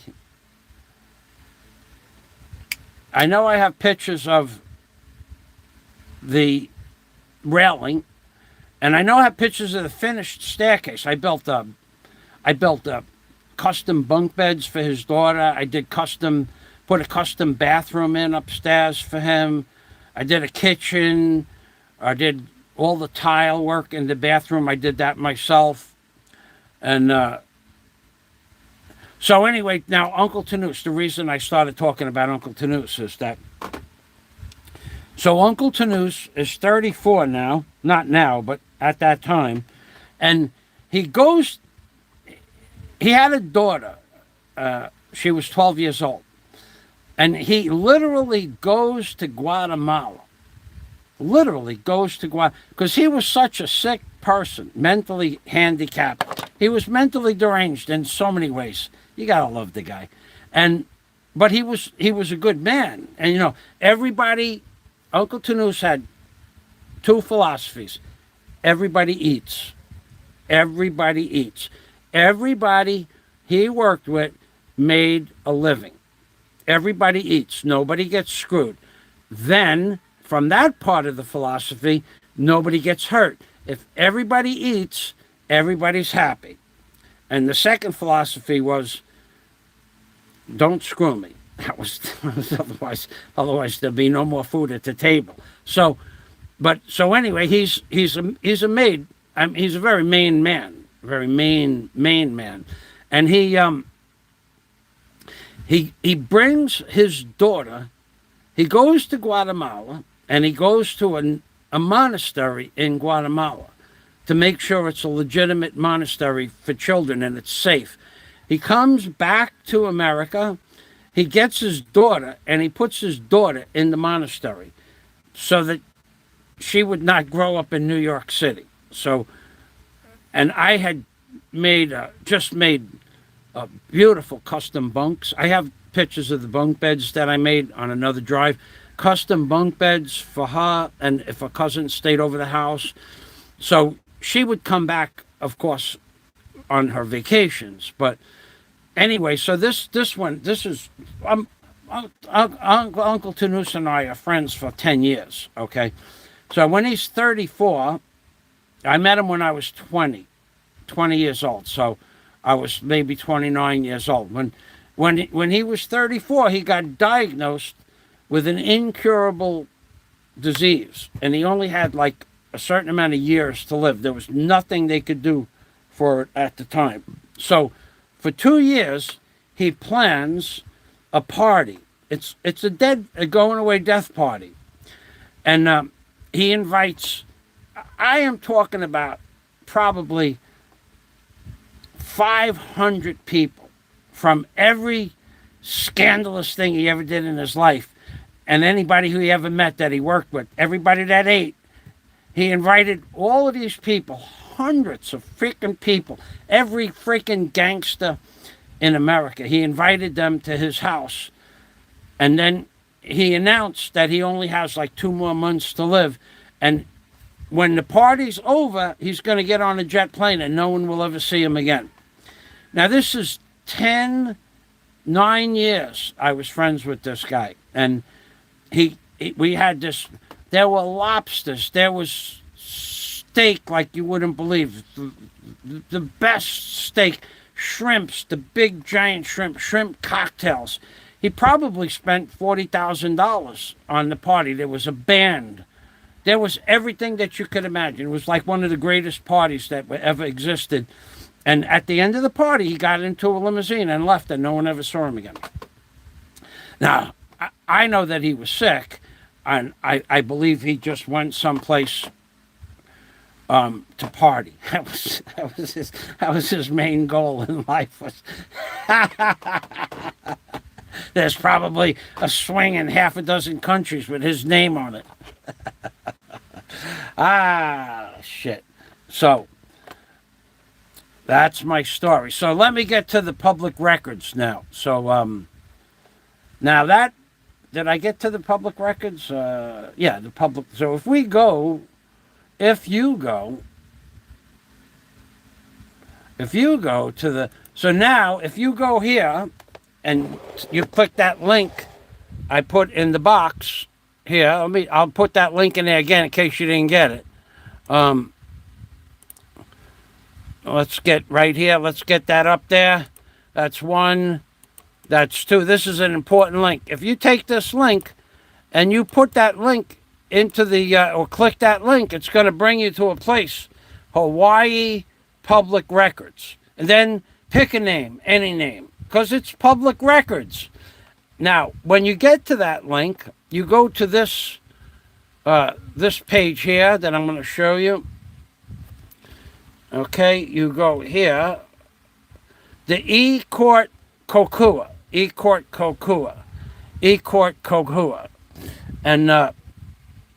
and then you sign in. You accept the agreement and you sign in, and you could look at public records for Elvis Presley, or there was another famous. I think the Yardbirds lived in Hawaii, in that area there, and you could look up cases about traffic, district court cases, circuit court cases, family court cases, also criminal. They have criminal. You could look up criminal records, and you could look up tax documents, and you could see if someone was ever, defunct on their mortgage. Yeah, you just put a name in, any name you like. Just pick a name. Don't worry about it. And then next week, when I get permission from counsel, a legal counsel, regular, real legal counsel, then I'm going to really, I have 16 pages of public records, 16 different documents. No, you could find them right now, too, if you look. I mean, they're there. They're not hiding. They're not in it's not like somebody put those records in a closet and they can't get the door open. Jeez, those are public records. You just open up the e-Kukula, whatever that is. E-Court, Kokua. E-Court. You just open up the E-Court Kokua. I agree. I accept the terms, and there you go. There you go. And you put try Elvis Presley. Maybe he was maybe he had a case against him. Or try Peter Pan. I think lived on the Big Island. Peter Pan lived there, and you could just try any one of those names. But next week, I got to tell you, next week there's going to be. I'm going to take the public records, and I'm going to make the public records public if the lawyer says, okay, you can do that. Because far be it from me to, not follow the rules. I'm a very rule-sensitive type of guy. I mean, you could tell by the Uncle Tanu story alone that I'm a kind of guy that just follows every rule and regulation. I followed Uncle Tanu's instructions to the T. Now, had I not done that, Uncle Tanus would say, oh, what's going on here? Uncle Tanus had the say. He was what we call in the Philippines, the in charge. He was just one of the in charge. It was a group of in charge people who I did carpentry work for. So I'm just a lowly carpenter. It doesn't matter. Uncle Tanus, 2 o'clock in the morning, swing time, it's time to get a raise. Gives me more money. Paid me money to put a swing in his house at 2 o'clock in the morning. And he literally paid me money to do that. So, I mean, who am I? He woke me up in the middle of the night, said, Mike, I need a swing. I said, yeah, okay. Well, no, now, I want a swing now in the house. That's what you want. You're the boss. You're the boss. So we put the swing in the house. Uncle Tanus. I wonder how many of my friends from that. Now, I had a lot of friends in different groupings of people. I had friends from Brooklyn, and then I had friends from Queens. They all knew who each other's was, but I was a carpenter. I was neutral. I had nothing to do with their activities, unless it was something simple like just backup. So, but I had nothing to do with the really illegal shit. Moving money was not illegal back then. Well, it may have been. I don't know. I mean, we were just moving money from one place to another. It wasn't like we were passing the money off for something. It was not like that. It was just this guy has to get money. He has to get money together, and then he has to give it to Tanus, and then Tanus has to drive it someplace else. It's just the way it was back then. And, I just worked for Tanus. I was the driver. I was neutral party. I don't know what happened with the money, what they did with the money. I don't really care about that. So you guys You think that this is going away. This is not going away. This is just going to escalate. And threatening Fazio, yeah, I heard. Now, I didn't see the videos. If someone has the video. See, this is the kind of crap that you guys come on my channel and you post comments. You're allowed to do that. But don't ask me questions. Because you don't have that. Nobody has a channel up with my public videos or playlists with my videos. And you think that you earn my respect enough to give you my time? You don't. I have had it with you people. You want to come and you want to ask me questions and you want to know knowledge, and I give you knowledge of how to get you to your tax papers and where to go to get your accountant and your certificates and shit like that. You people don't even say thank you when I give you the information you ask for. That's why I'm just going to ignore all of you, except for my friends, who I won't ignore. Now, there is something I need from Flywoods, if he's still here. Flywoods, are you still here? I do need your telephone number again. You can send it on one of my old videos, or you could do what you did last time. So put it up, post it as public in the public, and then remove it. I'll copy it right away and put it in my file. But I do need your phone number for when you give me the phone number, I'll explain to you why I need the phone number, and then you'll understand. Well, if you're not there, I'll just I'll get it. I'll go to your channel.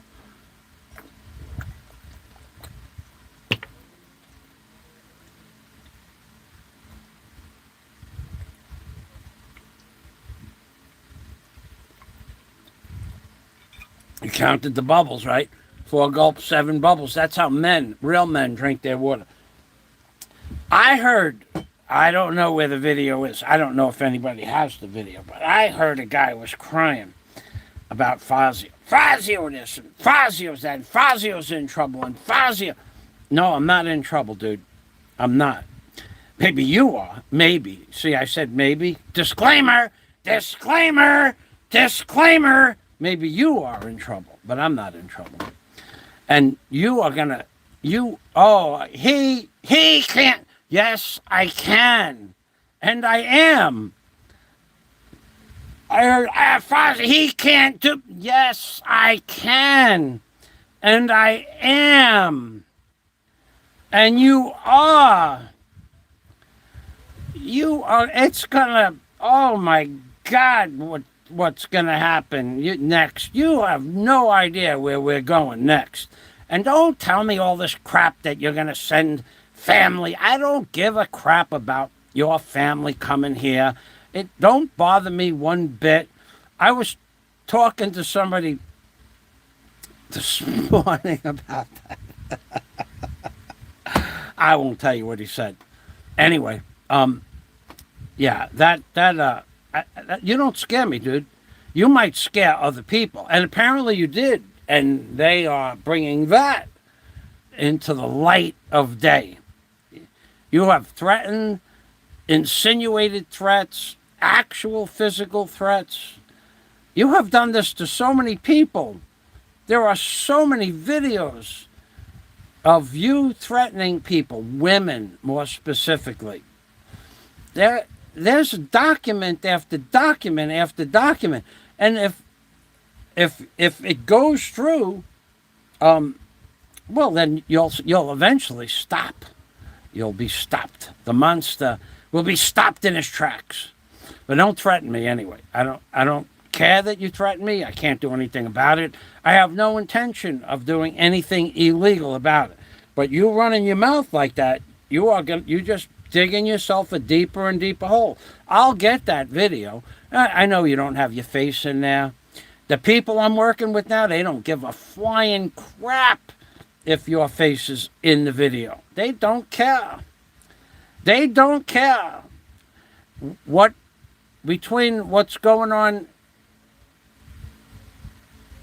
in other places and what I brought to the light of day,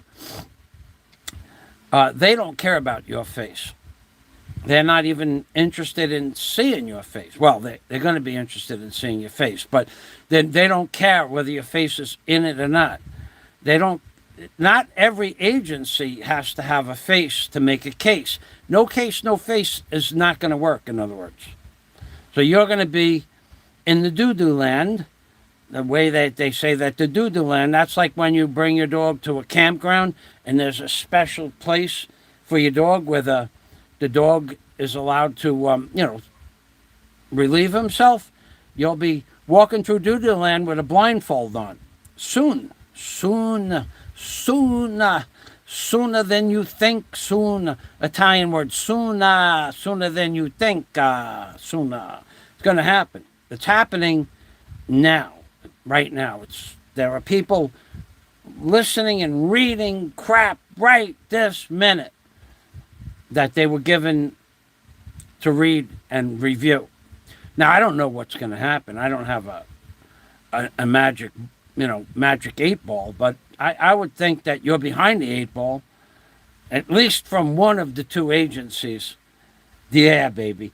And I'm going to tell you again, the public service announcement is I have permission to walk around my house naked, and I have permission to give anybody anything I want at any time during the day. So I may reload on candy. I have about 6 pieces of candy left, and I was going to give it to the water guy, but next week I'll go out and buy a couple of 1,000 pieces of candy, and we'll put the kids back on a candy diet. So you bring that to your lawyer, you little creep. You're lying and crying. And then I'm going to make videos because the children are still asking me for candy. And I tell the children, I want to give you candy, but no, we have no more candy. And then when the adults ask me what about the candy, I mention you and your name. And I tell them there's a guy that's been saying that what I'm doing is illegal. No one agrees with it. But then I went to the authorities, and they said, you can give out all the freaking candy you want. Don't worry. Don't worry about it. Because the lockdown, everybody has nothing. No one has anything. Nothing. There's no more extra money for the parents. Yet, you'll see the children scouring the beach for the large bottles of rum. Apparently, they're worth 1 peso. So the children will walk up and down the beach, and you'll see them come back, wherever they go to get the bottles when the wind blows them up on shore or something like that. They'll bring the bottle next door and get like 1 piece of candy. So, I mean, there's nothing left. So the authorities said, you give out anything you want, anytime you want, to anybody you want. Don't worry about it. We got your back. So go stick that in your pipe and smoke it, baby. Smoke it. What else do I have to talk about? I gave you the way to get to the documents. We're almost done here. Yeah, that guy Ted, he sure does look like the guy on the leash. He sure does look like. Reply, Hazy, try again. Shakes ball. Outcome doesn't look good. Oh no. No. We're it's a conspiracy, I tell you.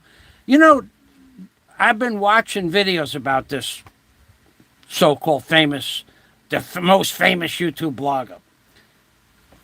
If you go and watch the videos from, say, DQ Labs or Passport, because I don't really want comments on my page, but if you go and read the comments, never, ever once, this is the interesting part about this guy who thinks he's never done anything wrong. You are a certain type of personality. That's going to come out in the papers also. It's going to be in a legal document. I can't say it because I'm not a doctor, but there's going to be accusations or thought processes of people that are going to diagnose you through your words and your actions on the screen and off the screen. No case, no face doesn't work. when these people are listening to your words. So if you go to these people's channels, Passport's channel, Roberto, he's dead in the water, coward that he is, because I abused his frickin' piece of garbage friend Dave, that piece of crap from Texas, that lying, backstabbing, two-faced, sanctimonious, did I say coward?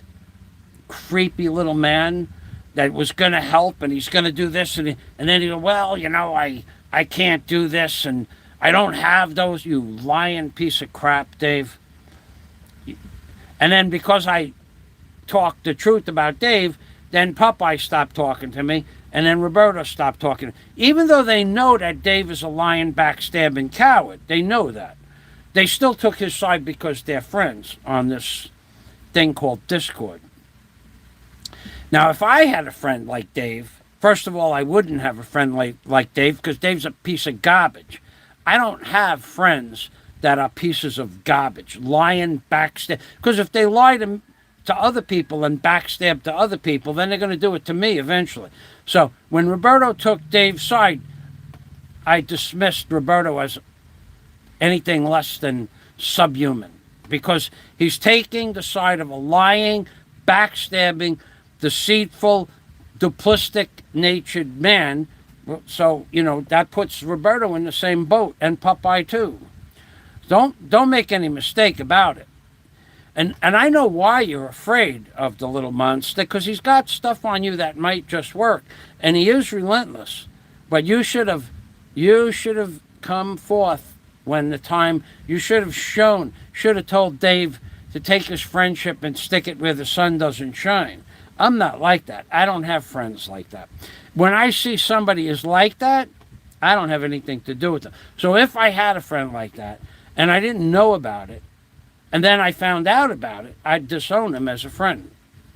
I would never have anything to do with a piece of garbage like Dave. Scott Del Fuego.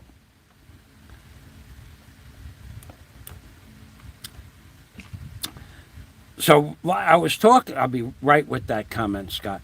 I was talking about when you go to read the comments on these people's pages, they're all against a certain individual. And those pages have also been documented. Not just the videos that were sent on drives to the legal counsel, but in the Philippines we're talking about. Those comments are also reviewed, and they see that there's 100 comments or sub-comments, and there's 100 videos. Every single person is in agreement that there is one guy, and I use that word, he's not a man, a lot less than a man. He's not a full-sized man, that's for sure. He's a very little man. Not that the size of a man, because you know what? Talk about the size of a man. Passport, if you're listening, why you're talking about John Alite, I don't know. You never met him. You never broke bread with him. You never sat down and had dinner with him. You didn't spend Sundays with his family. I don't know why you're talking about John Alite, and I don't know what that video was about. I'd like to know, but if you didn't know John Alite, I don't know. Maybe you were a cop in New York. Maybe you did know him.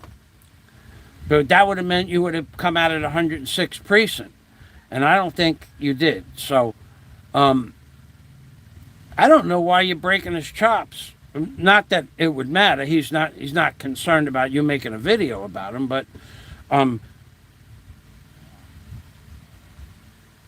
mean, I don't understand why you brought his name. I just don't understand it. The guy was, John Alite. Well, you have him as John Alite. His name is Johnny Alite. Johonny. Johnny Alite. That's what he was called. He was never called John Alite.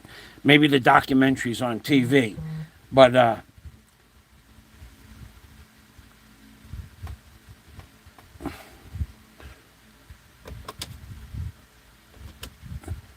the documentaries on TV may have changed his name, but I don't understand that video, Passport. I really would would be interested. I mean, I don't care what you say about Johnny boy.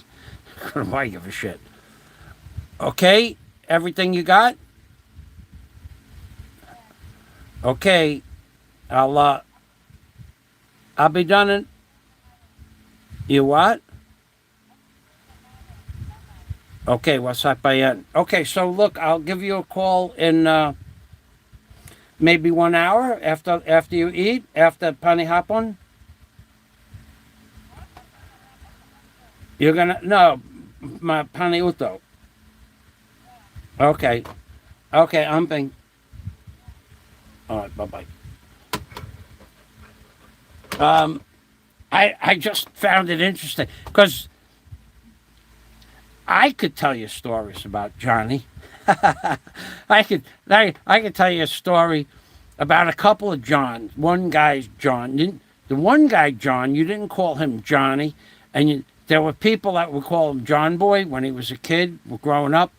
He didn't like that name either. But Johnny Alite, that's his name was Johnny Alite. John Alite. That's maybe what they used for the doc. I could tell you stories about Johnny Alite. I could tell you a story about Johnny Alite flicking my dog's ear like this, ting, ting, ting. And the other John swearing that he would owe me a favor if the dog, and anyway. So, Scott Del Fuego, you guys have no idea. Johnny, I should give him a call. Okay, so DQ Labs is an enigma. That means like an oddity, a mystery of the internet. Now, I'll stop there and I will tell you that I have known DQ Labs, seen his videos, I don't know, for as long as I think that I know the channel. I don't know who he is. And I'm probably one of the most trusted people on YouTube with personal information.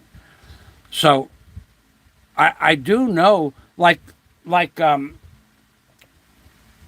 certain people's private telephone numbers that I may have mentioned in the show.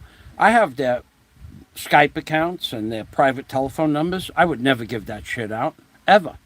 No matter how upset I am with certain people, I would never give out a piece of personal information. Because where I came from, you didn't do that. You know, how I grew up.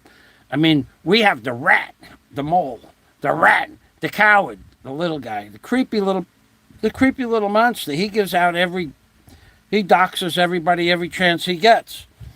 Because he's a rat.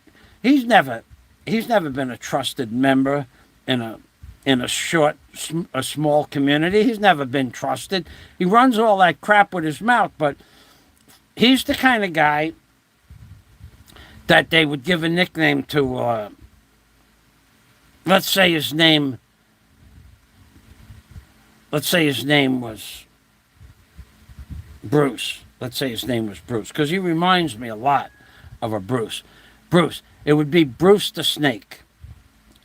Or Bruce the Chiseler. Or that would be like the kind of, because in the old days, everybody had a nickname. Everybody. See, like Johnny Alite was Johnny Alite. There was no nickname for Johnny Alite. Nothing you'd know if I said it. So there was no nickname for him. But the creep, the monster, the threatener of women, he would have a name from the time of early childhood. They would know him because you never became part of any kind of family gathering unless they knew who you were. You were never a trusted member of certain things.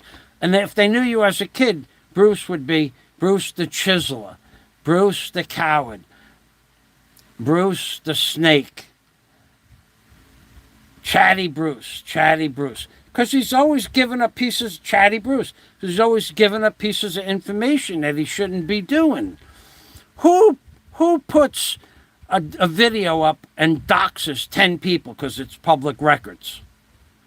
Well, he can do that. It is public records. Some of those. But posting where I live in the Philippines, He was the one that posted where I lived in Bohol, because he thought that it would be, it's going to make him brownie points. It just makes him look like a rat. That means a rat is a rat. That's what a rat is. Now, was it public knowledge where I lived? Not exactly. Did I care? I cared because he's a rat. That's what I cared about. But as soon as he did that, what did I do? I went public where I live, making videos of where I live. Only reason I cared about it is because there has been people staying in the hotel next door to me. Okay, they all know I do videos. Very rarely do I interact with people that I don't know, the same way I don't want comments on my page. If I don't know you and you're on vacation, Tommy Tattletale from the neighborhood, yep, that's your neighborhood you're talking about. I don't remember Tommy Tattletale, but there have been people that before the rat put my name up in public venue, people staying in the hotel next door, and they would recognize me, and then they'd, mine, right? I don't know a Tommy Tattletale, but that was the nickname. And then once you got a nickname like that, no one trusted you. Come on, you're talking about, real life here. You're talking about, don't say nothing to this guy. He's a rat. Fink, snake, coward, a little freaking fairy tale man. So I had this one guy he has a substantial income. Every day knocking on my door. Come hang out. Come on outside. We'll talk. This guy had nothing to do all day. He wants to talk to me. I'm working in my yard doing stuff, fixing equipment, fixing tools, setting stuff up. Come on, let's go. Let's go out. We'll go out. We'll go here. I said, look, dude, man, I don't really want to hang out with you. You want to take a walk on the beach? We'll take a walk on the beach, because I want to do a video on the beach. And I have videos of him on the beach, but every day he had nobody to talk to. He had no one to talk to because no one wanted to talk to him.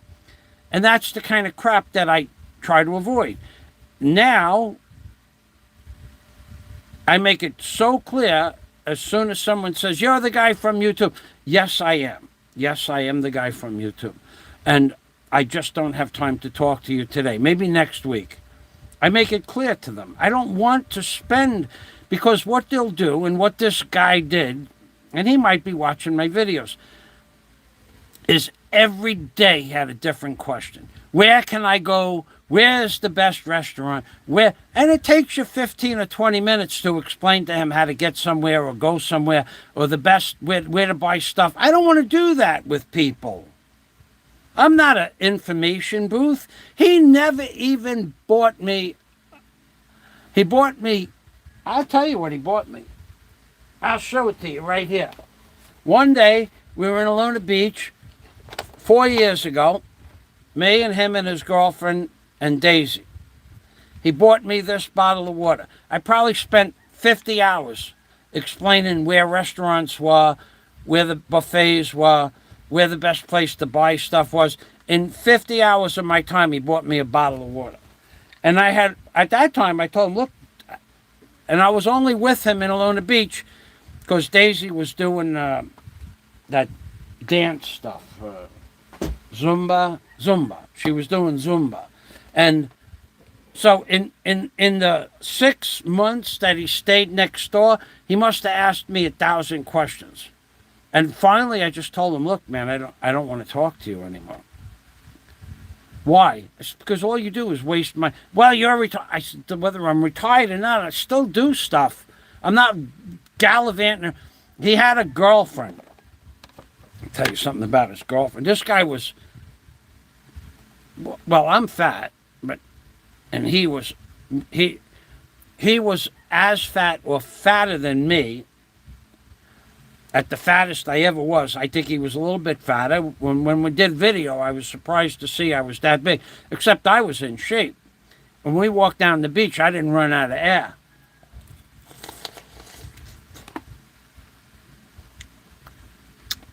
This guy was gasping for air just walking down the beach. Anyway, he had a girlfriend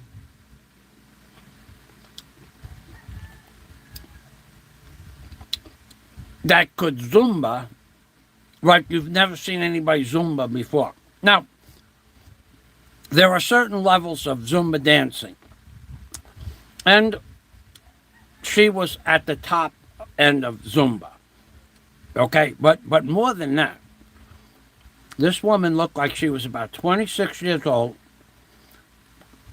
and she was 40 years old. The money he spent on her is amazing. Now, I think they're still together, actually, but there is no way that, and she was smart. She spoke English. She spoke a couple of different languages in the Visaya and the Tagalog and stuff like that, but she was sharp. And now he's paying for her and her 2 children to go through school and put her through school. He's paying for it, but his girlfriend is, oh my God, okay, she was smoking. She just was like the perfect looking Filipina that looked like she was 23, didn't have a wrinkle, but she was 40 years old. How and she was really nice too. I mean, she was very friendly with me and Daisy. I mean, you know, Daisy and her would go Zumba and we would watch. But I mean, like, there's no way on earth you're going to snag something like that unless you're throwing a lot of cash at it. No way. Let me go back to the comments. Anyway, all this guy wanted to do all day long was go here, go there, go, come out. Let's go to Chocolate Hills. I said, look, dude, man, I've been an excavation contractor for 38 years, on and off. I don't care about mounds of dirt anymore. Let's go to the butterfly forest. Now that I would have went to, but I didn't want to go there with him. So I just didn't want to go anywhere with the guy. And I don't mean to hurt his feelings, but the guy every day had a different question. What should I do? How much does this cost? Like, what do you care how much it costs? Look what you're spending on this woman. What do you care what anything costs? You told me you have so much money per month. What do you care? Well, you know, and with all the money that I saved him originally with telling him where to go, this is the bottle of water. He bought me this bottle of water. I knew him for several months. He bought me this bottle, this exact bottle.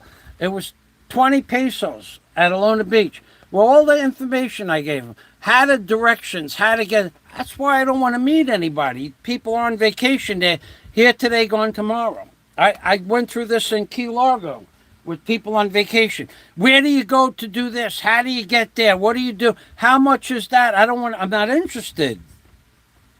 I'm only interested in what I want to do. Because what I want to do is more important than what you want to do. You're on vacation for 2 weeks, 3 months, or 2 weeks, 3 weeks, a month. You don't give a shit about me. And for all the information I've given to all the people in the Philippines, next door, and the surrounding area, nobody's ever bought me even so much as a dinner. But you people want to talk to me, you pay. If you want to talk to me, you want to leave comments, and you're going to ask me a question, put some money in my PayPal account. I'm not interested. I told you could leave all the comments you want, but you're not going to get a response. Okay, Chatty Bruce, Bruce the snake, Bruce the cheetah, Bruce the coward, Bruce the little Brucey, you know, that kind of stuff. So we were on the second sentence. DQ Labs is a mystery of the internet. Now, I know him for as long as I know him. I've never asked him his name. Never. Because I don't care what his name is. If there ever was a private communication, I would never make it public. But I don't know who he is. Let's be clear on that. But on his page, on his videos, he has hundreds, perhaps thousands of comments, all in the negative of the little Bruce, little Brucey boy, little Brucey, little tiny Bruce. Tiny Bruce, you're a monster, little Bruce. You're gonna pay through the nose, little Bruce. Bust out that checkbook. It's coming real soon. Be assured it's gonna cost you from here to the moon. Yes, little Bruce. Little monster, tiny man, creepy fellow. Yes, you can. You go around threatening defenseless women, I see. And then you call up people and say things about me. That's gonna cost you more money than you can imagine. I am so good at this. I ought to bust out the karaoke machine. Passport. Okay, I gotta ask you while you're here. Passport. Hey, thanks for stopping by. Do you know John A. Light? What I call him Johnny A. Light. I don't. Do you know John A. Light? I mean, I don't know. You ever affiliated with them? Because if you were, then I don't know. I don't think we ever met, that's for sure. But I'm just saying, did you know John A. Light, or did you just throw that video up because you had nothing to do? I could, if I ever did talk to you, ask me about Johnny.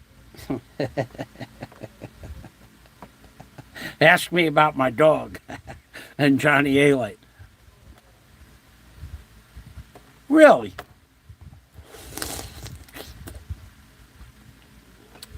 That's interesting. Okay.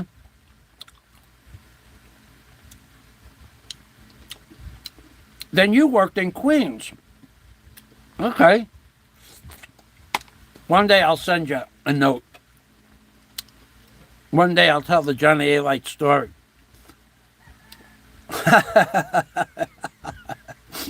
It's a small world, yeah? Yeah. I got you. Yeah, I'll tell you a story in private too, not publicly. I'm not going to start talking about them guys. Okay, that's cool. Thanks for the answer.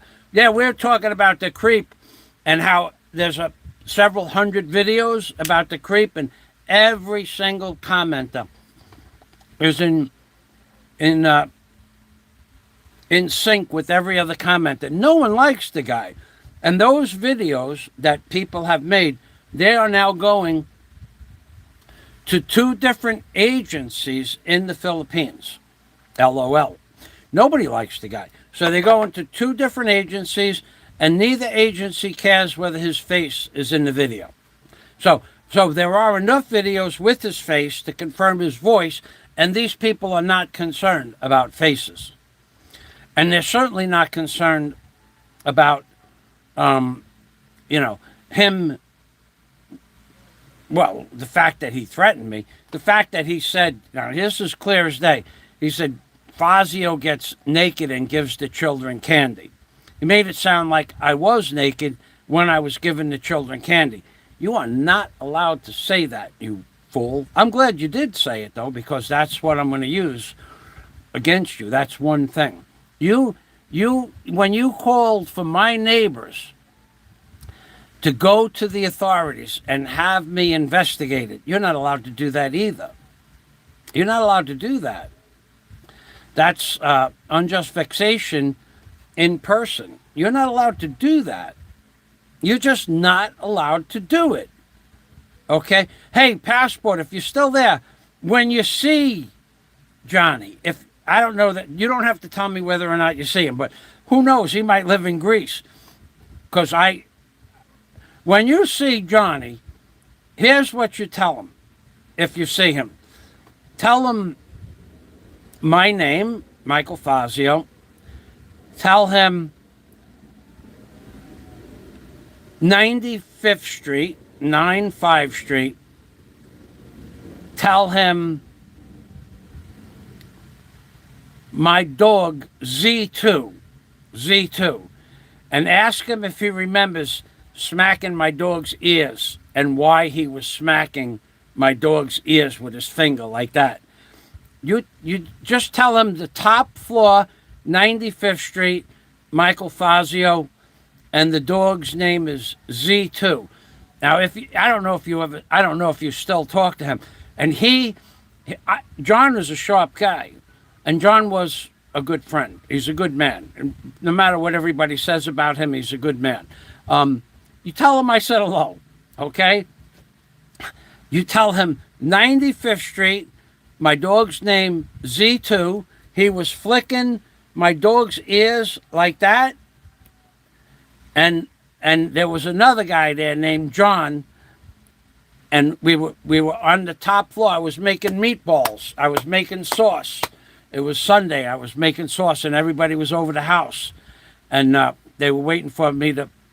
I was frying up the ribs and frying up the meatballs. Every Sunday, I made sauce for the guys, and you tell him, ask him if he remembers flicking my dog's ears like that on my couch. He was on the couch, and they had just got back from jogging. A couple of the guys. I'm not sure which ones. It was at least 3 guys that just came back from jogging. They were all sweaty, and they laid down on my couch. I said, "Oh, what are you doing? Get off the..." I put a sheet on the couch. You know, they just come on, and I got to clean that couch. If you tell him, remember Michael Fazio. I'm sure he will remember me. Absolutely. So everybody is in agreement that the creep, the lion, crying Hawaiian, that guy, everybody's in agreement. And the people that are reviewing this information, they just can't believe how many people dislike this guy. So don't worry about me talking about public information. You had this propensity to Chatty Bruce. Scott said it. You're a rat, chat, rat. You have the propensity to put every single piece of it, whether it's true or not. That's even more obtuse that you do that kind of crap. You just make this stuff up as you go along. I never had flesh-eating bacteria, which I brought to their attention. They're not interested in that part of the video, but that She Got Bling video, oh, they like that video. Oh, they like that. That's in 57 minutes and 11 seconds, or 56 minutes of your face in the video talking about stuff that you're not allowed to talk about. That's 56 minutes of documentation. Wow. No. You closet-dwelling creep. You brought this on yourself. And if you think that it's going to stop today or next week or the week after that, it ain't going to stop. There are now 4 possible cases, 2 for sure, probably 3 by the end of today, and probably 4 within the next 2 weeks, cases in the Philippines. 4. And then you have the other thing to deal with. And what are they using? What are they using for document? They're using your words. You were the one. I never threatened anybody. I never said I'm going to go to your house and collect money from you. You would have cried till there wasn't any more handkerchiefs left in the world.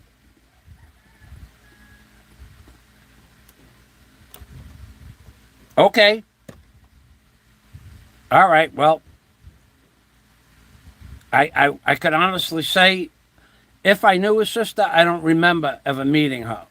She may have known me, because, you know, she may have known who I was, but I don't remember even him having a sister. She might be much younger or much older. I don't remember that. But him, when I see him on TV, I laugh. Because it was, anyway, so that was one. I'm going to try to get my my Dragon Naturally Speaking in this little computer, then I could write out a document verbally and it will print out on a page. Because that story, it involves every single person in the story within a short period of time. After that, either became world famous or was assumed room temperature within like a couple of years. Everybody in the house that day, except me, of course. Yeah, South Jersey. Vineland, that's where South Jersey is. Vineland, that's, what a beautiful, you want to talk about one of the most beautiful parts of America that I ever lived in my entire life. Vineland, Vineland, New Jersey. It was all farms. And I met a girl, and I don't know where I met her.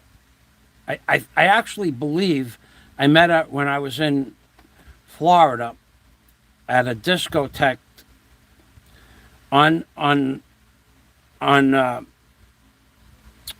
in Miami on the Strip, and it was a second floor discotheque. I'm pretty sure I met her upstairs.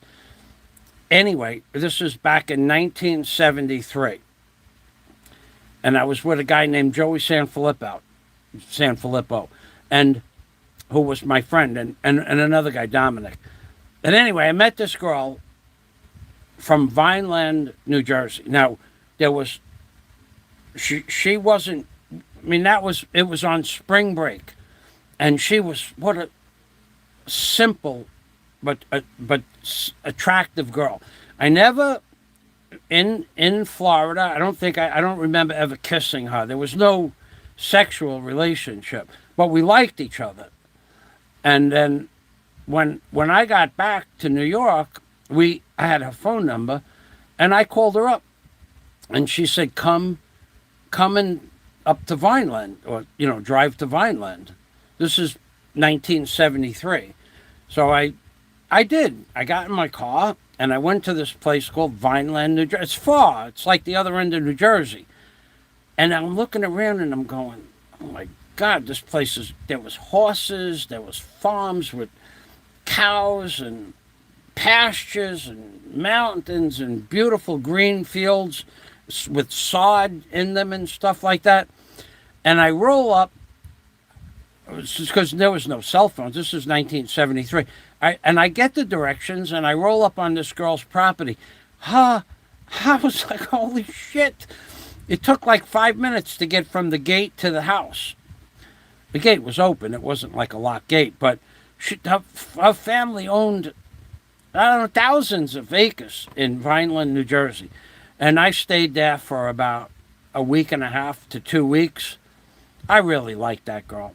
I really did like that girl. I was like, she was just a sweetheart. But I was 18 years old, and she wanted to get married.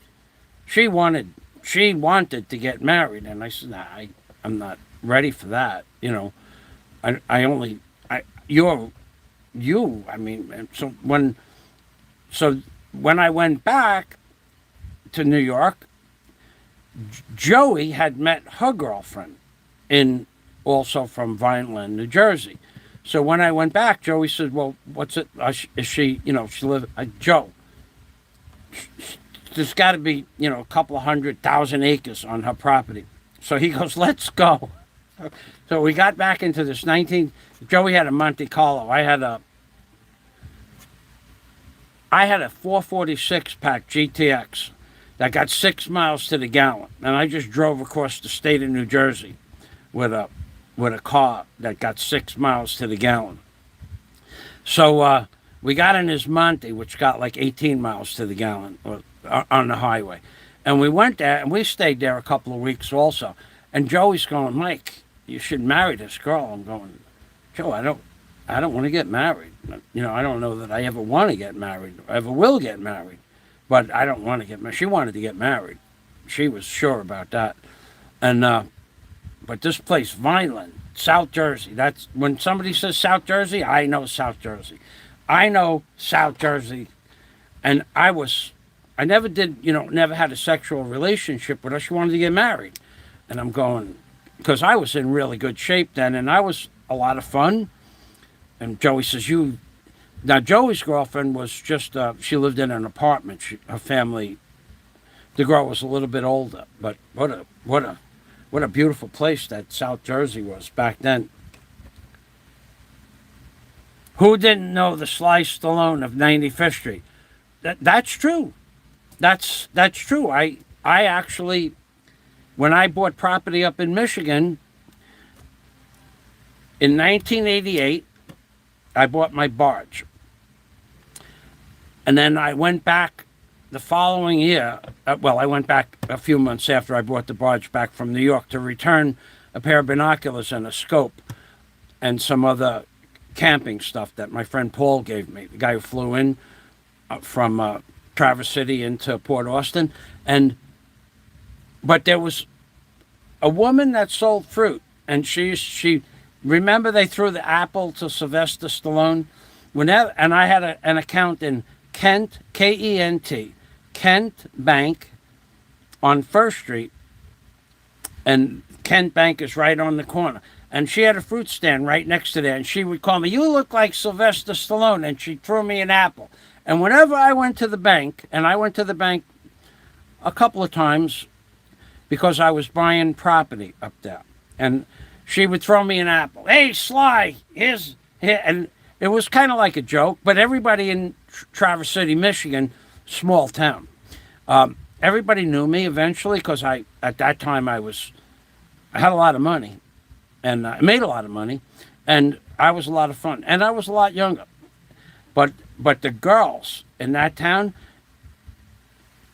Traverse City made the most beautiful women in the world. They were Irish, French, German, Polish, Russian, all the most beautiful women, and they all were farm hands, and they all would, when they came over to Paul's house, because I lived at Paul's house, they all helped around the house.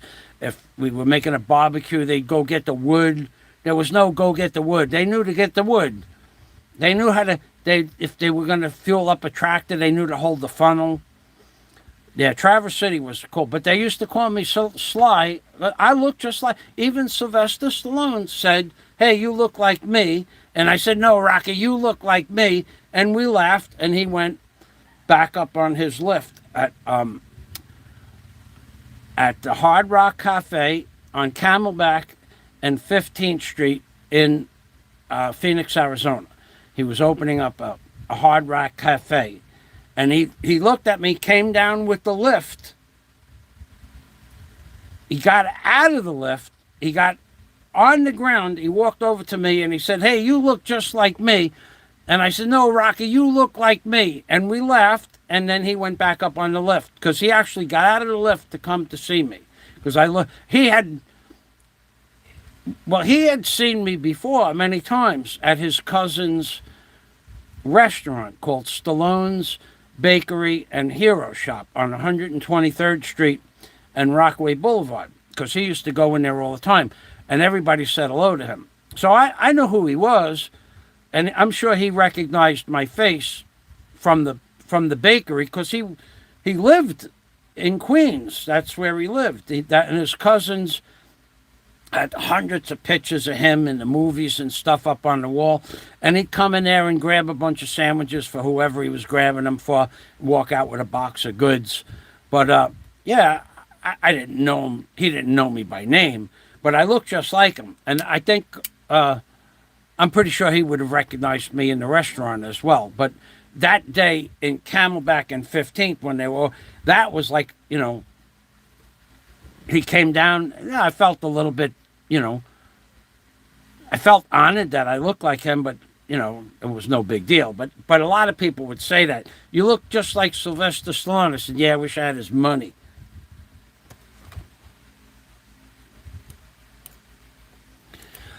Okay, so Passport was in Vineland. Now, Bridgeton, I don't remember that name. It's changed. Not for the better. It was very nice at one time. That's a shame. That's a shame. Because that was just some beautiful. I wonder what would have happened if I would have married that girl.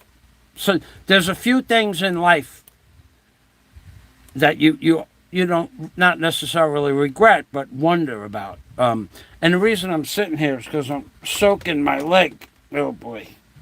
Oh. How long am I soaking my leg? 2 hours.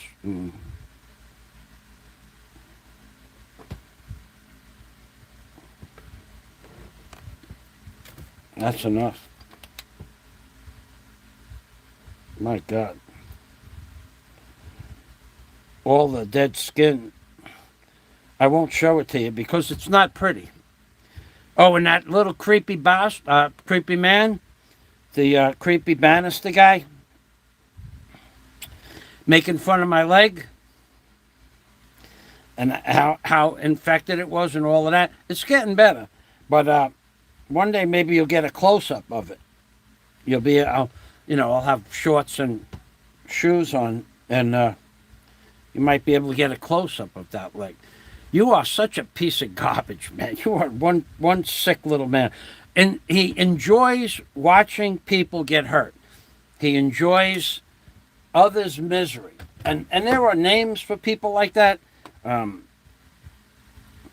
are real, documentable names for people like that. Thanks for sharing that with us, Passport. Vineland, I don't know. It was like a mystical place. It was spring break was in April, so I guess I went there in April, May. I might have gone there like in the most beautiful time of the year, spring, when everything was blossoming. There were horses on her property. So they had more money than most people. And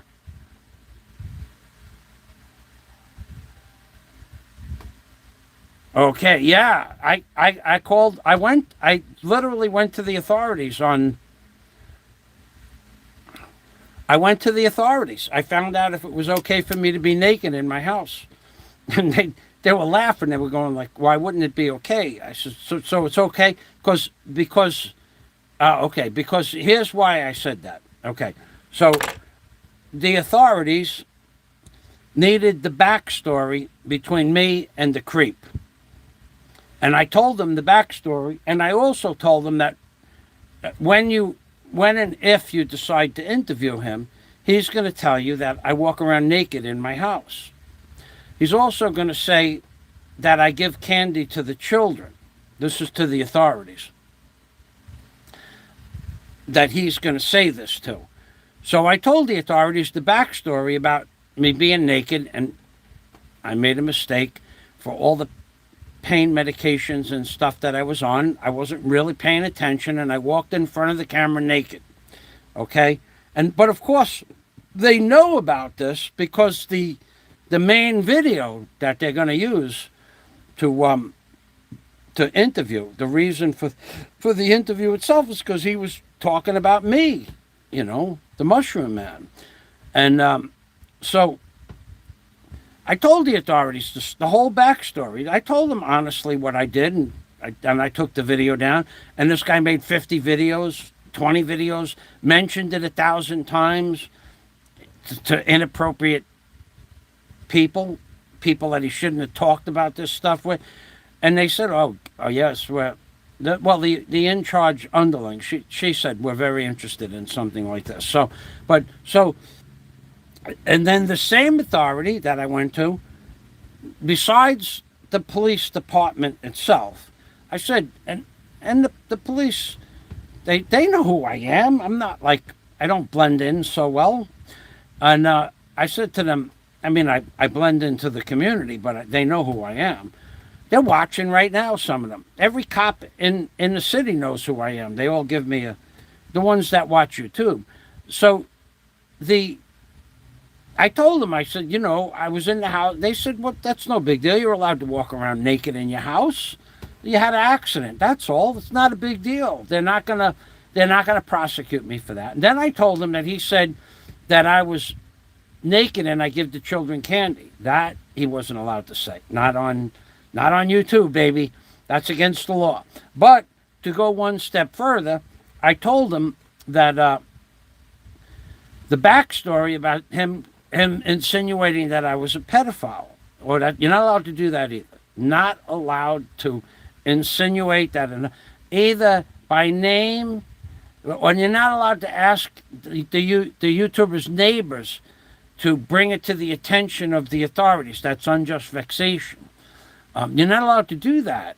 And he called for a common effort between my neighbors to go to the authorities and have me investigated for possibly having inappropriate relationships with children, and then said maybe he gets naked when he gives the children candy. He's not allowed to say that shit, and that's all gonna come to the light of day real soon too. I'm gonna bring it all.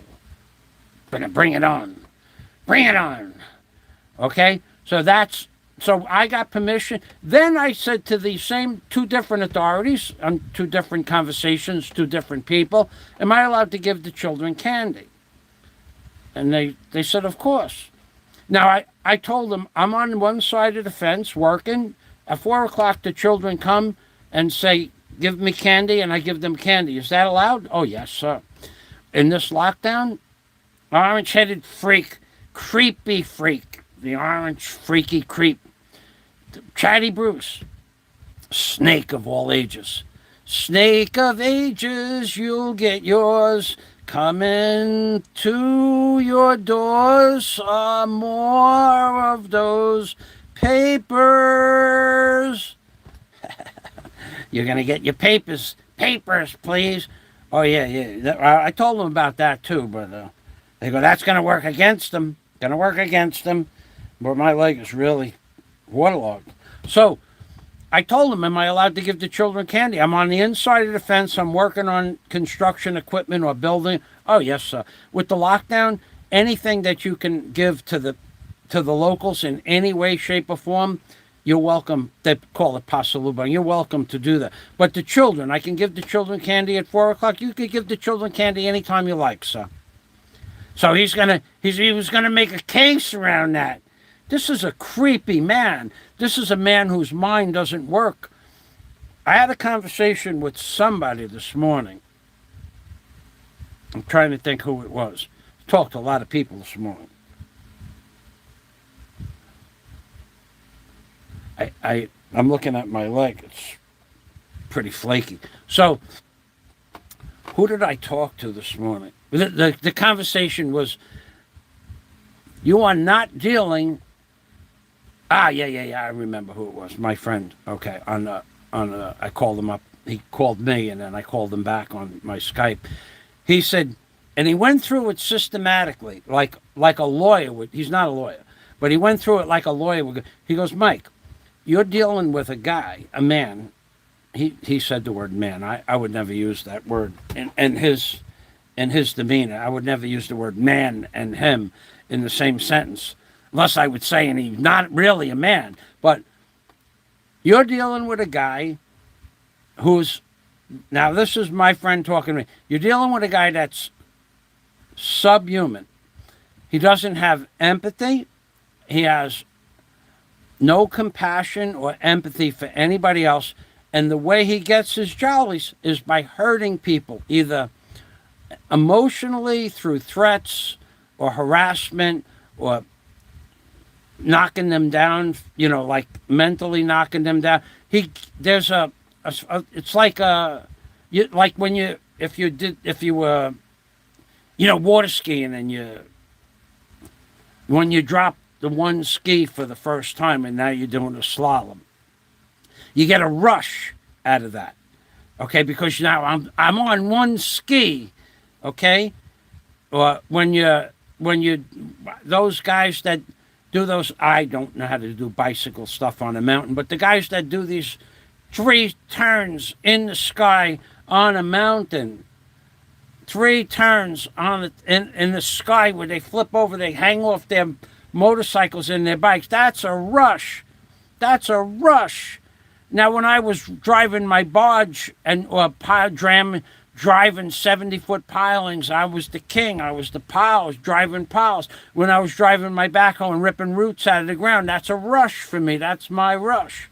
when I used to take off and land in my Cherokee Warrior 2, Cherokee Warrior 2, 3875 Charlie. You can look that tail number up. It's for a Cherokee Warrior 2.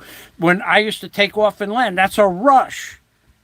Rotations, they call it. That's a rush. And this guy and the guy who was talking to me this morning gets off by demeaning and criticizing and critiquing people's to where he feels more superior to them, when meanwhile he's doing it because he knows that he's less than garbage, and he needs this little adrenaline rush, and he gets it by threatening and hurting other people. And this guy went through why it happens from a psychological point of view, and that's the guy that's one of the guys that's going to be reviewing this shit. And the way he explained it to me is that's how now I knew that it was like that, he gets off, but this guy gets off. When he said, I told him, I said, this guy said, I want to see Fazio get impaled on something and cut his femoral artery and bleed to death on a YouTube live stream. That's what he said. And that's the sickness in this guy. It really is going to be addressed this time, big time. You're running into so many walls right now. Besides, does it feel like the walls are closing in on you? It's not because of the size of your room, dude. It's because there are so many people vested now in this project to get you off the streets. And so bust out your checkbook, because you're going to need that freaking bank of A-teams, the A-team that you call. This is my A-team, got me off this one. They ain't going to get you off the next one and the next two. But did I say two? I meant the next four. The next four. You are... everything that you've done up till now is all going to kick you down into where you belong, kick you into a place that when they were when he was explaining to me that this guy gets off on this kind of like a hurting somebody, it's like people that torture cats. You have even been accused of pulling the wings off of flies and enjoying it. Okay, but it's like the people that, listen, I don't like cats. To be honest with you, I don't like cats. But I've never tortured a cat. I don't like the stray dogs that run around here, but I don't bother the stray dogs or the cats. But I mean, I don't like them, but I would never torture them. But now if it got to the point where they were an inconvenience, you're not allowed to kill the animals. But I mean, I would capture them. I've done that and brought them to the ASPCA in America. I had cats on my property in the Florida Keys. So I went to the ASPCA. They said, give us a donation, and we'll give you animal traps. And they gave me the animal traps. And thank God I had a truck with an open back, because these feral cats, they stink. Holy crap, they stink. And I used to catch 2 or 3 cats a day until I got rid of all the cats in the neighborhood. I put the cats in the trap, where the cats would go, and I bring them to the ASPCA. But I'm not going to torture cats. And it's against the law to kill the cats. But the ASPCA, they kill the cats. It's their job. Now, the guy next door to me, he also had animal traps. And he would take the animal traps. I never saw him do it, but the neighbors told me before I moved in. He stopped doing it when I moved in. He would catch the cats and then put the trap in the water, and then take the cat out of the water and he would torture them. He was a sick little puppy, little German dude, Bill Schultz, piece of shit. But that's what he would do. So I would never do that, but I will bring them to the ASP. But that's the kind of guy they get off on, torturing animals, because they can't do it legally to people. They do it to animals. And this is the guy. It's like they also get off on many other things, including some of them get off on bestiality, taking advantage of a dog or a goat or a sheep. Some of them get off like that. They can't have a normal relationship. There's all kinds of things wrong with these people that want to hurt other people emotionally, and that's how they gain strength and inner strength, by hurting somebody else. It's all going to backfire on you, all of it. So I saw one more comment. Hold on a second. Creamy feces. Oh, creamy feces. You tell them, Fazio. I'm telling them, creamy feces.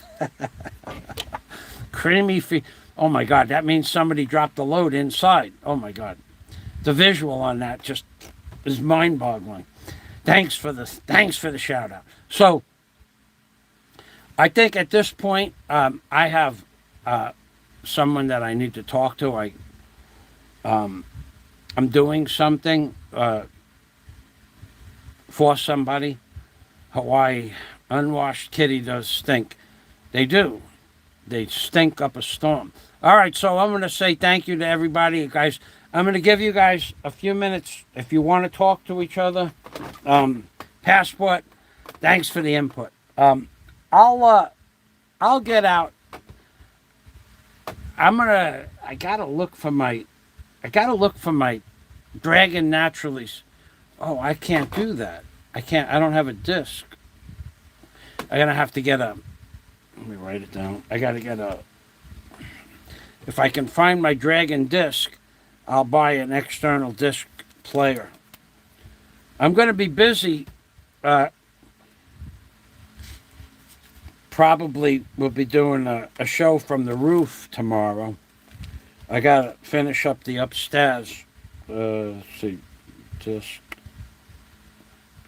Dragon. If I can find the Dragon disc, then I gotta buy a disc player.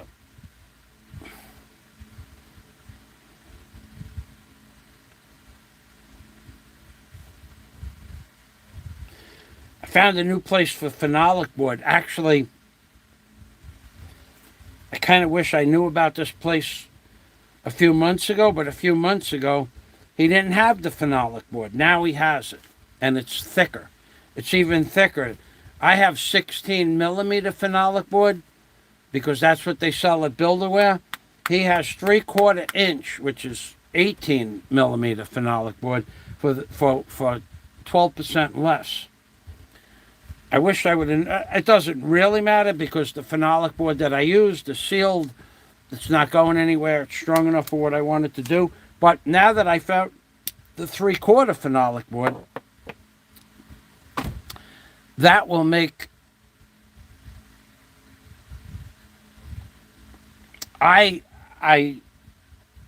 do believe a 3/4 and a half, which would be 1 1/4 inch of plywood, will make a perfect non-bendable form for the columns, the vertical columns on the hotel. Like a piece of 3/4 inch phenolic wood, it's pretty strong, but when you're putting in, if you're building a beam box, and the beam box is like, I got to figure out. I think my beam box is 18 inches. Let's just say they're 18 inches. So if you put concrete in the beam box, and the concrete is like 12 inches wide, or for the column it's 18 inches. It's a lot of pressure. The wood will bow out a little bit. So I'm going to double it with a piece of 1/2 inch plywood and bolt the plywoods together. Bolt them 3/4 and a 1/2 inch together. That will not let the plywood move. But I'm going to make a metal framework that interlocks the boards from one end to the other and from side to side. So I bought all that stuff. I have it already in the shop and painted. And I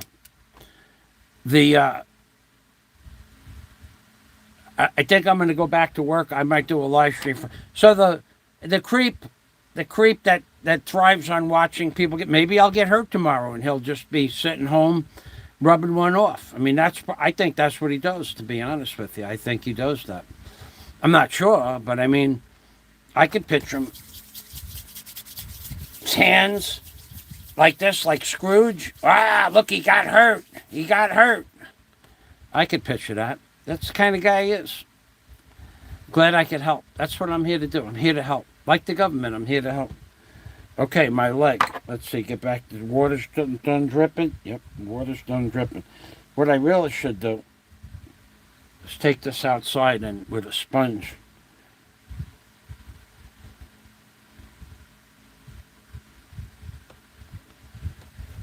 Whew. Let me get medicine.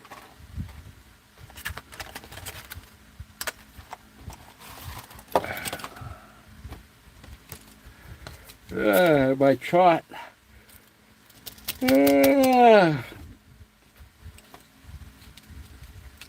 Without this chart, I forget if I took the pills or not. I have no memory for this kind of stuff. For even like I put the chart down and I'm going to take the pill. If I don't get right to it to mark it, I'll forget I took it.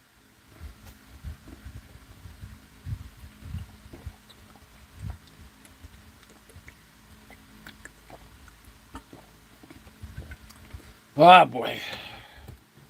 I did a big repair not so long ago on a machine. I'm so proud of myself. I got complimented on the work.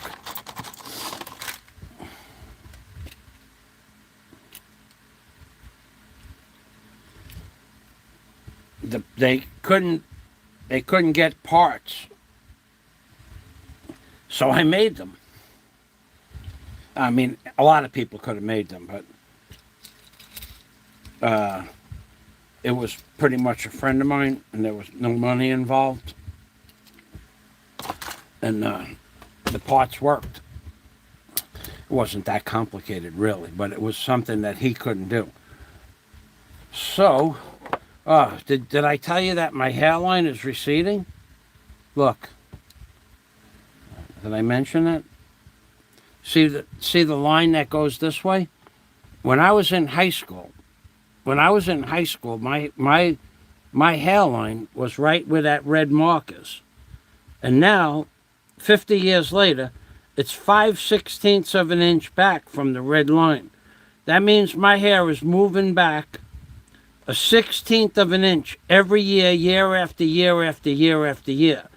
Which means at this rate, I'm not real sure. I figure 15 inches, so 15 times 16 would be 160 plus 15 plus 90. In 250 years, I'm going to be bald. About. If it keeps going back a 1/16 of an inch, and I got 15 inches to get to the bottom of my neck over there, in 250 years, I'm going to be bald. I'm going to look like a hamhead. Hamhead.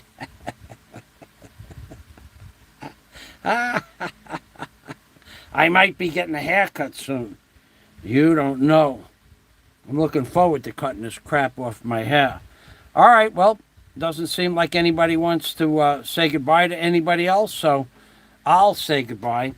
And I'll tell you, Amping Permi from Michael Fazio in the Philippines, baby.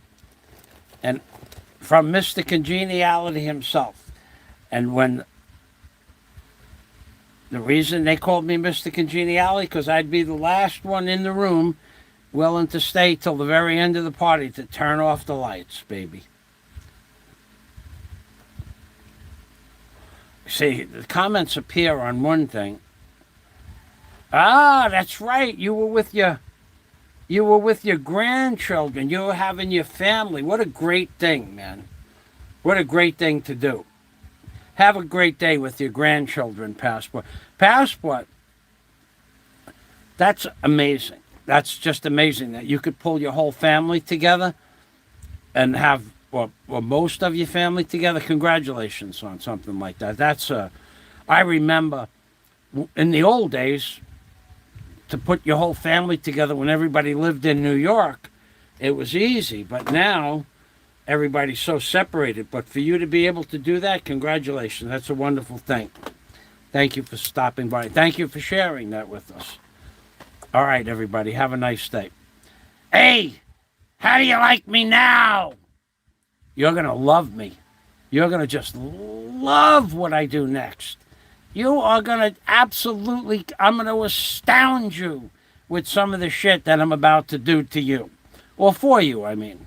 I'm going to get you help. I'm being Permy from Michael Fazio in the Philippines, which means take care always. I see what you're saying. He knows what I'm saying. I'm Bing. Thank you. Bye-bye.